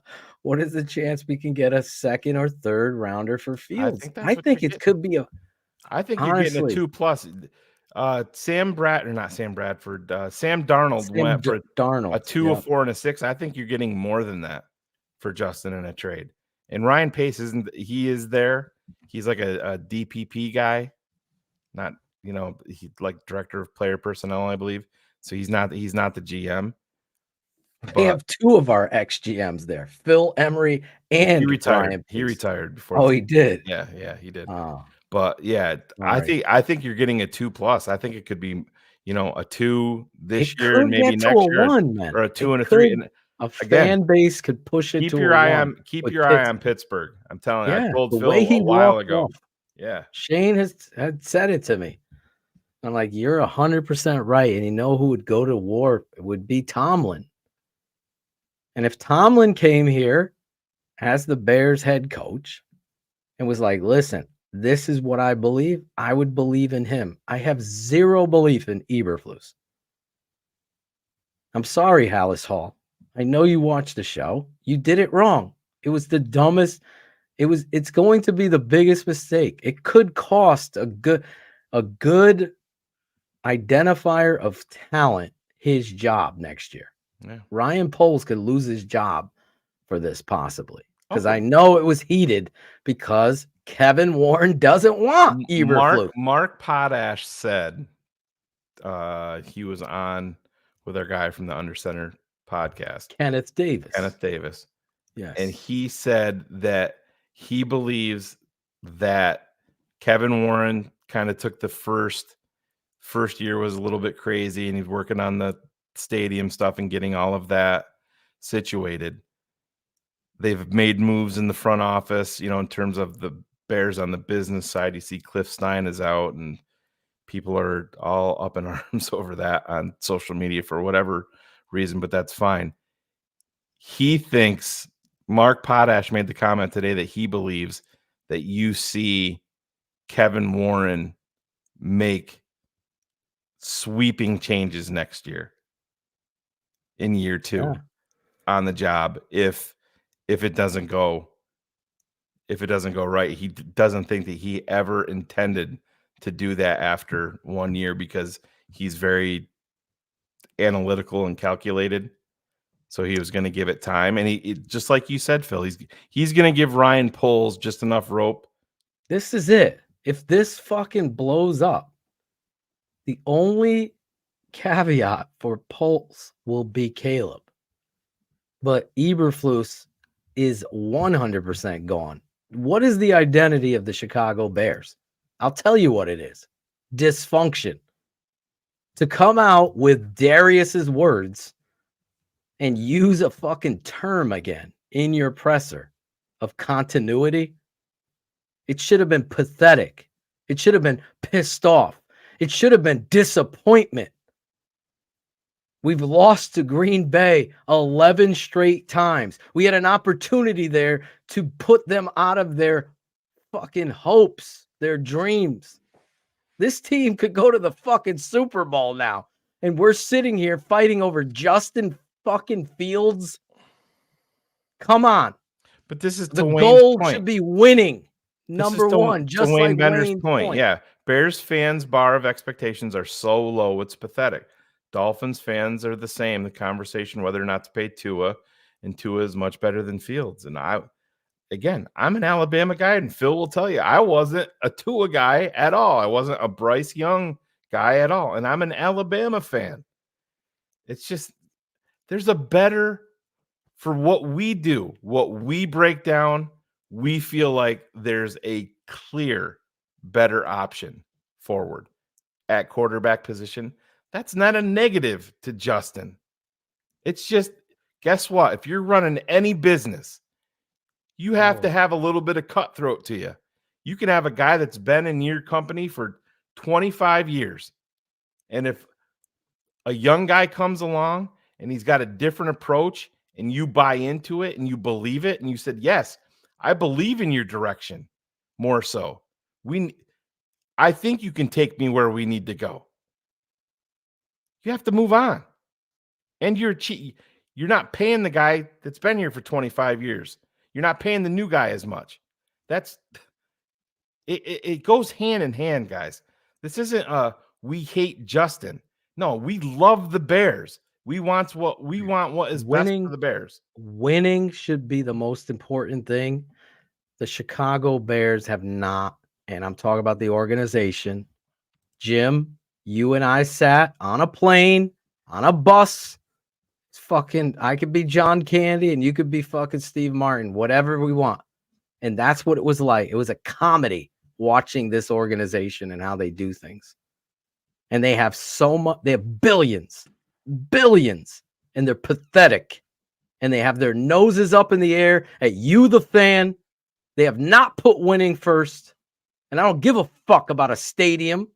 You should be worrying about the football team this year, Kevin. And you let it down. Should have helped Ryan Poles make a better decision. There's no way you can go to the podium, April, whatever.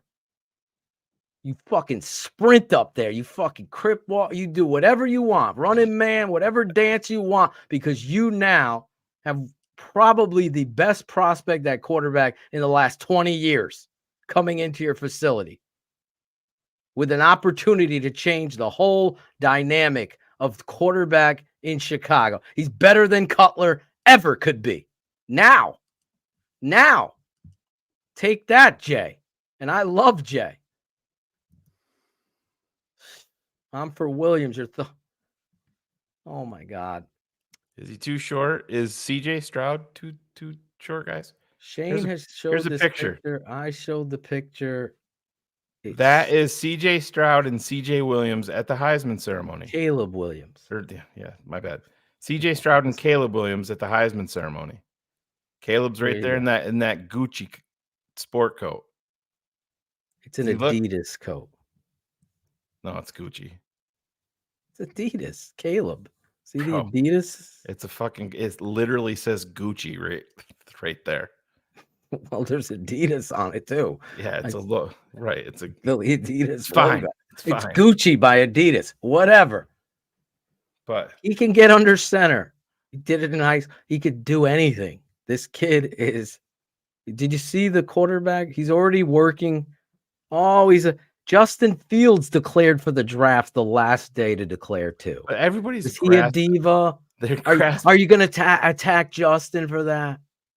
No. You're attacking a fucking kid. It's disgraceful. I don't care that you like Justin Fields. You're looking for a reason. A reason. You're attacking his fingernails, his mom, his dad. He can't control his dad. He loves his dad. He should. His dad's gonna say dumb shit. Your dad said dumb shit. My dad has said some shit. I'm like, oh, Dad, what do you say? Shut the fuck up. Don't attack the kid. Don't. It's ridiculous. Here's the same kid that could be throwing fucking championship winning touchdowns for you that you'd never felt, that you never have had. Sad that this is the world we fucking live in. For real. Late to the show. Why are the Bears interviewing the Panthers OC? Just why? Listen, I'm never gonna. He doesn't have to determine the wins and losses. This guy could be a great coach, a communicator, a teacher on a team that I'm gonna tell you that has shitty offensive talent. They traded away their best fucking football player. Adam Thielen is running routes for them at 38 years old. Let's give this guy. I don't know him at all. So I'm not going to take a shot at him for what. Yeah, Zach, you're right. He's not taller than Stroud, but people are saying that he's like 5'10", 5'11". It's dumb people are saying that. 6'1", 220. He's probably 6'1", and that's perfectly okay with me. Because he will get it done. Guess what? He plays against big boys. He's done it on all the levels. Stop it. Please. Kerry Franklin's back. $20. Poles has a longer leash if Flus gets fired. As long as Poles drafts Caleb, he traded last year's number 1 for DJ, Darnell Wright, Stevenson, and Caleb. No way Poles loses his job, in my opinion. Well, I know what Shane said, that Kevin Warren is not playing around. I have heard from 2 sources, very reliable, that Kevin wanted Mr. Eberflus gone, as he should, but allow the GM to stick with his guy. And thus, that's where they are. And that's where they're going. Who they hire as the GM, all of this stuff we're going to be breaking down as soon as it happens. But I'm not going to sit here and pretend I know anything about the OC from the Carolina Panthers. Yeah, and just so to hear Poles' arrogance about not even calling Harbaugh, guys, listen. I agree with this. Well, I fucking hated that. I didn't like his posture. But Phil, I wanted to punch him in the face. There's 2 options here. If Kevin Warren is the true lead dog, maybe Ryan Poles didn't call. There's a lot of poker going on in this. Maybe Kevin Warren reached out. You're sitting with the guy that you're tying your wagon to, and you're gonna say, "Oh yeah, I called in and checked on Jim Harbaugh." Nobody's doing that. We know that they lie. I never expected Ryan Poles to come out there and share with the masses that he checked in with Jim Harbaugh while he's telling the world that, I chose him and he's back again. He's sitting 36 inches from me. It's just not logical. I get we're fired up and that's what we wanted. I just don't think it's logical to expect Ryan Poles to come out and say, "Oh yeah, we we were in conversations with Jim, but Yes, for me, to be clear, I get what you're saying. In the presser, based on the guy he's chosen, he's trapped. So he can't say that.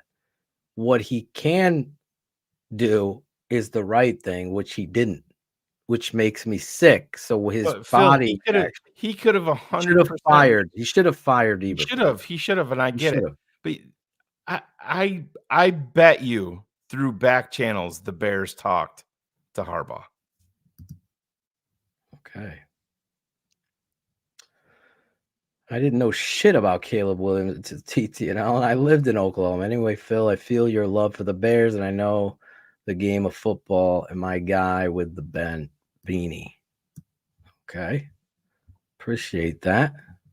All I know is Darius needs to put his face He turned you down. on the show. He said no. Exactly. Well, thanks. I do watch the breakdown. So that's what I'm saying. You can't talk on text from a fake place. Put your face out there. You played ball, all of these things you have in defense of what it is your opinion is. That honestly doesn't matter. I could give two shits. I'll sit with Peyton Manning and me and him will break down tape. And if we disagree, we're going to fight. Just like him and Jeff Saturday. Blow everybody's mind. I'm sure I'll get killed in the YouTube comments for this tomorrow. We've talked about it, but there's new people here. Phil, how many games of organized football did I play in my life? 0. 0 games of organized football. And I still believe in Shane's opinion. So none of that shit. Guys, give Justin Fields more time. I swear by year 12, he'll be good. That's the problem. Also have to question, did they blow the transmission on him? Did they not help him? If you're saying yes, how am I believing in it? They're still the same people. Do you understand? That's why these same mechanics, these same things, it ain't just a Getsy thing. That's a scapegoat. And the quarterback coach, Janoko. Stop. It's a joke. The Bears did the wrong thing. Now, the way to get out of that is to get the right thing. And this kind of football player can overcome the stupidity of a head coach just by his ability to read, release, and anticipate throws beyond what we've seen. Phil and Shane are not hating on Justin. Caleb is a better player and prospect. If we are not picking at number 1, we're not even having this conversation. Truth. Overall, it's about making the Bears better. This guy must produce or something on this show. He should be here. He's taking time out of producing with the ladies, living that college life. I know. Yeah, I love Caden Whitlow, my boy. Look at the understanding and rationale of young Caden Whitlow.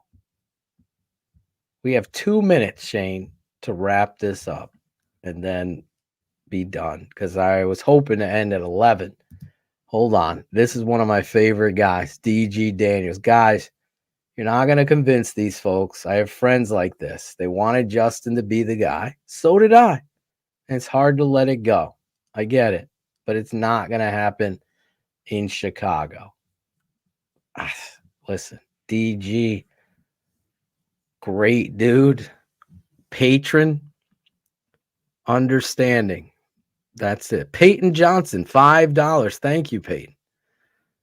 Fair point, DDP. Personally, was hoping for someone more experienced to help Williams succeed. This team just doesn't have my trust with coaching hires. You and I and Shane are all there. We thought all the fucking stars had aligned. The aliens came down to Miami. I thought that was the sign that the fucking ship was going to be right. There's all these signs in the world of fucking craziness. One thing might have polar switched.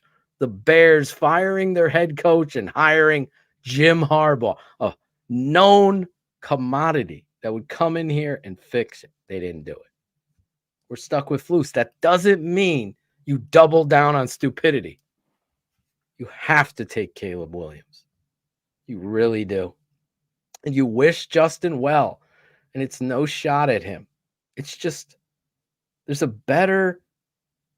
Listen, people have gotten married and divorced. I'm a guy. My first marriage, I was fucking dumb. I was wrong. That doesn't make me say I'm not going out in the field. I married the greatest woman in the world, my best friend. She deserves so much praise. Took care of me with COVID, all the kids, all that. Shout out to Steph. But doesn't mean you don't swing for the fence. You don't shut it down. Yeah, Tim Bowden. You know, Phil, I was 50-50 on the Bears until the playoffs hit and told me, no, the Bears need a real franchise QB. Looking at Stroud, look like a superstar. I'm all in on Caleb. I've been all in on Caleb since last year. It hasn't changed. It won't change. I will just show you the evidence.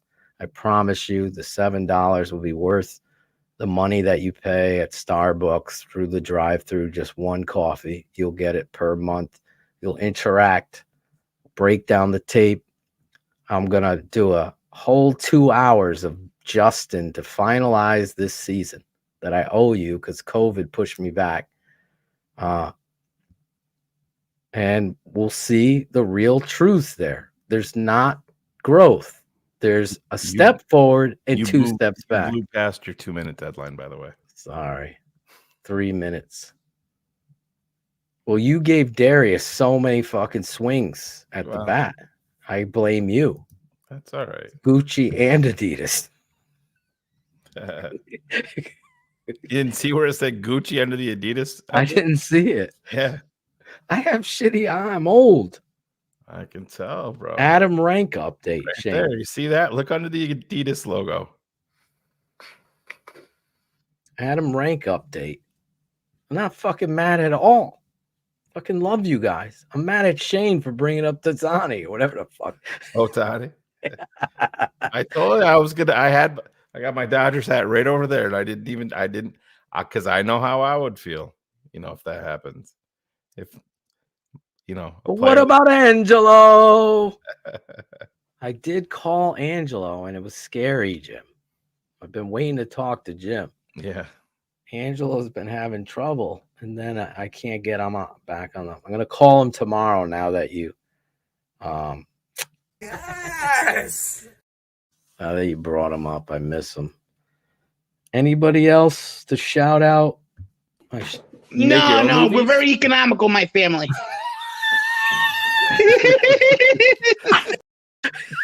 The laugh is the best. Oh, so Darius is back on, Shane. He's changed up his tune. Your boy. All right. He's ready. Look, invite me on. You ain't ready. So there you go. You'll be on. Is he a patron? I don't know. I can look it up. Talks like he's not. So. My guess would be no. Yeah. He's misinformed, Darius. C-Mob. Some people Fields fangirls. Bring Thomas Jones back. We do have a Darius patron, but their credit card has been declined. So that's probably Darius. If he is a patron, get that. Asian Magone. I hope I said it right. I'm sure you Magone. did. How would you pronounce it? That's one thing that Jim Larison will agree with me. I know. Phil is terrible with names. Remember Declan? Yeah, Declan Petit. Declan Petit. Who the fuck? And you met the kid. He's awesome kid, too. His mom I love, too. Oh, man. Jesus. Bullets finally showed up. He's breaking news. Did you know Jim Harbaugh interviewed with the Falcons? Holy shit. The Ravens just drafted Lamar Jackson. Oh, okay. We've done enough. We love you. All of you, even you, Did I say your name right? Asian Manon. I'm going with the silent G there. Asian Manon. That's that right? definitely an all-timer name. That is a tough name. If I get that right, you had the Nigerian brother. You had him right. Remember? Yeah, who it was? Asian Mignon. I got it wrong. Asian Mignon. Where are you from, bro, with this name? Is it Asian or Ashen? Ashen Mignon. Ashen? They're going to say that I'm right. Watch. Shane, we got to wait.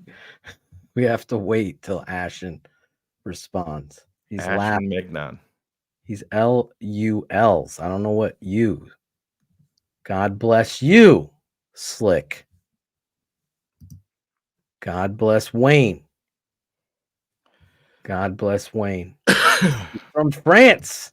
Yeah, well, nobody's perfect. Declan Petit is from France as well. Well, God bless you from France, wherever you're from.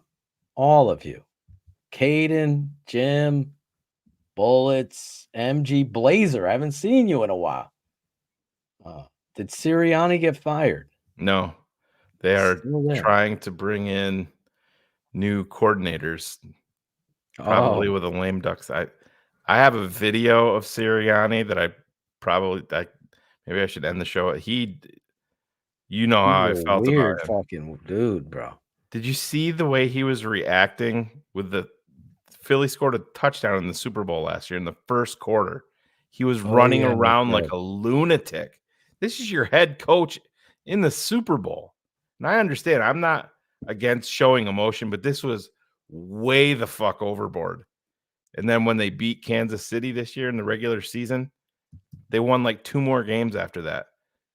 He's screaming to the fans, I don't hear anybody saying anything now.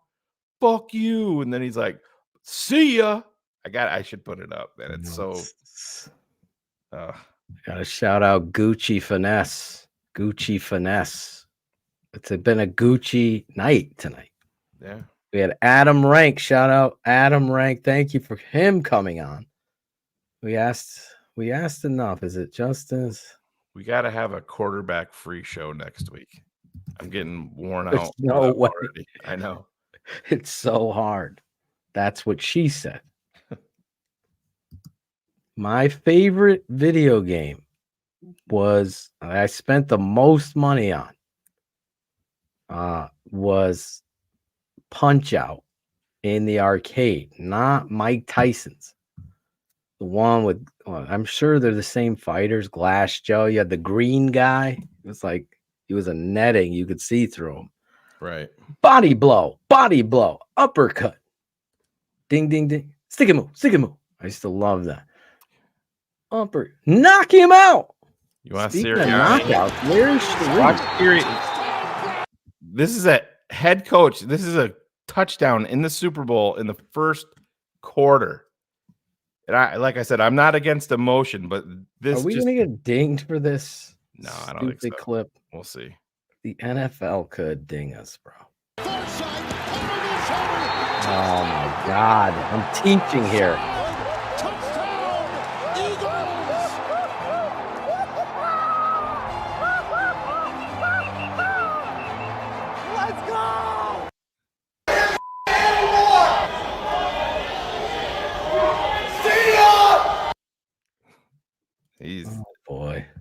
He's annoying as hell. I don't know. I understand getting it seems a tad bit over the top when you're in the first quarter of a Super Bowl to me. He was fired up. Yeah. I think he's an overrated coach, and I didn't want them to fire him because you're happy they kept him. Yeah, because I think it hurts them. What's going on in Dallas?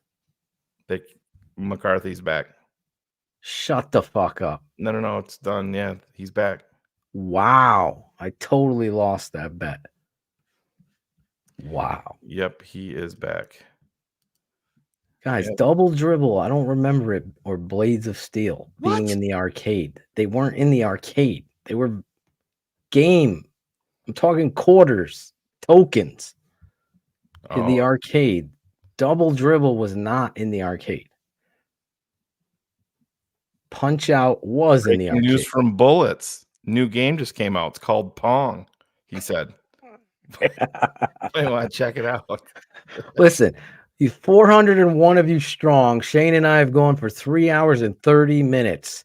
Like us, love us, subscribe to us. If you hate us, at least you've been here for 4 hours. Shout us out. Let's have some fun. We're going to be breaking this all down. You want to be smarter, better, more informed, less fanboyish, less threatening to your neighbor. TheTapeNeverLies.com. Go there. Next week, we do finally reveal Jim Larison's over. I forget how many thousand show rankings, but we're going to focus in on his top 100. See what you guys think. Bring your rankings. Ray, I love you. I love all of you fans. TTNL for life, all the way in France. Ben has to get that super chat pole position. Yes, that was an arcade game. Yeah, oh yeah. Road Blaster. Prepare to qualify. It was all muffled. Prepare to qualify. I would be like, oh my Spy God. Hunter was another good one. Spy Hunter. Oh my Oil God. slick in the middle of the road will always piss me off. Yeah. Dun, dun, dun, dun. What was the song in Spy Hunter? That shit. That's a good trivia question. The song, it was one of these songs. Was it the Mission Impossible song? No. I can hear it in my head. I can hear it too. Mortal Kombat. Asteroids. Holy shit. That game would infuriate me. Do you ever play Elevator Action? That game was one of my favorites. Afterburner. That shit was great. That was the one with the real. No, what was the one with the real? It looked real and you controlled the. Was it Afterburner? Street Fighter. Remember Karate Champ? You fought your guy.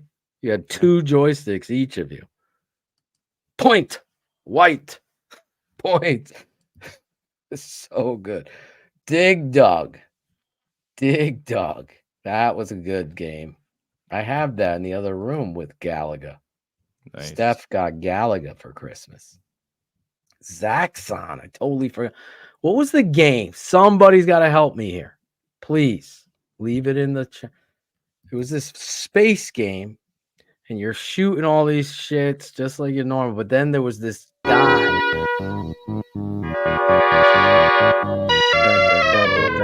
Yes.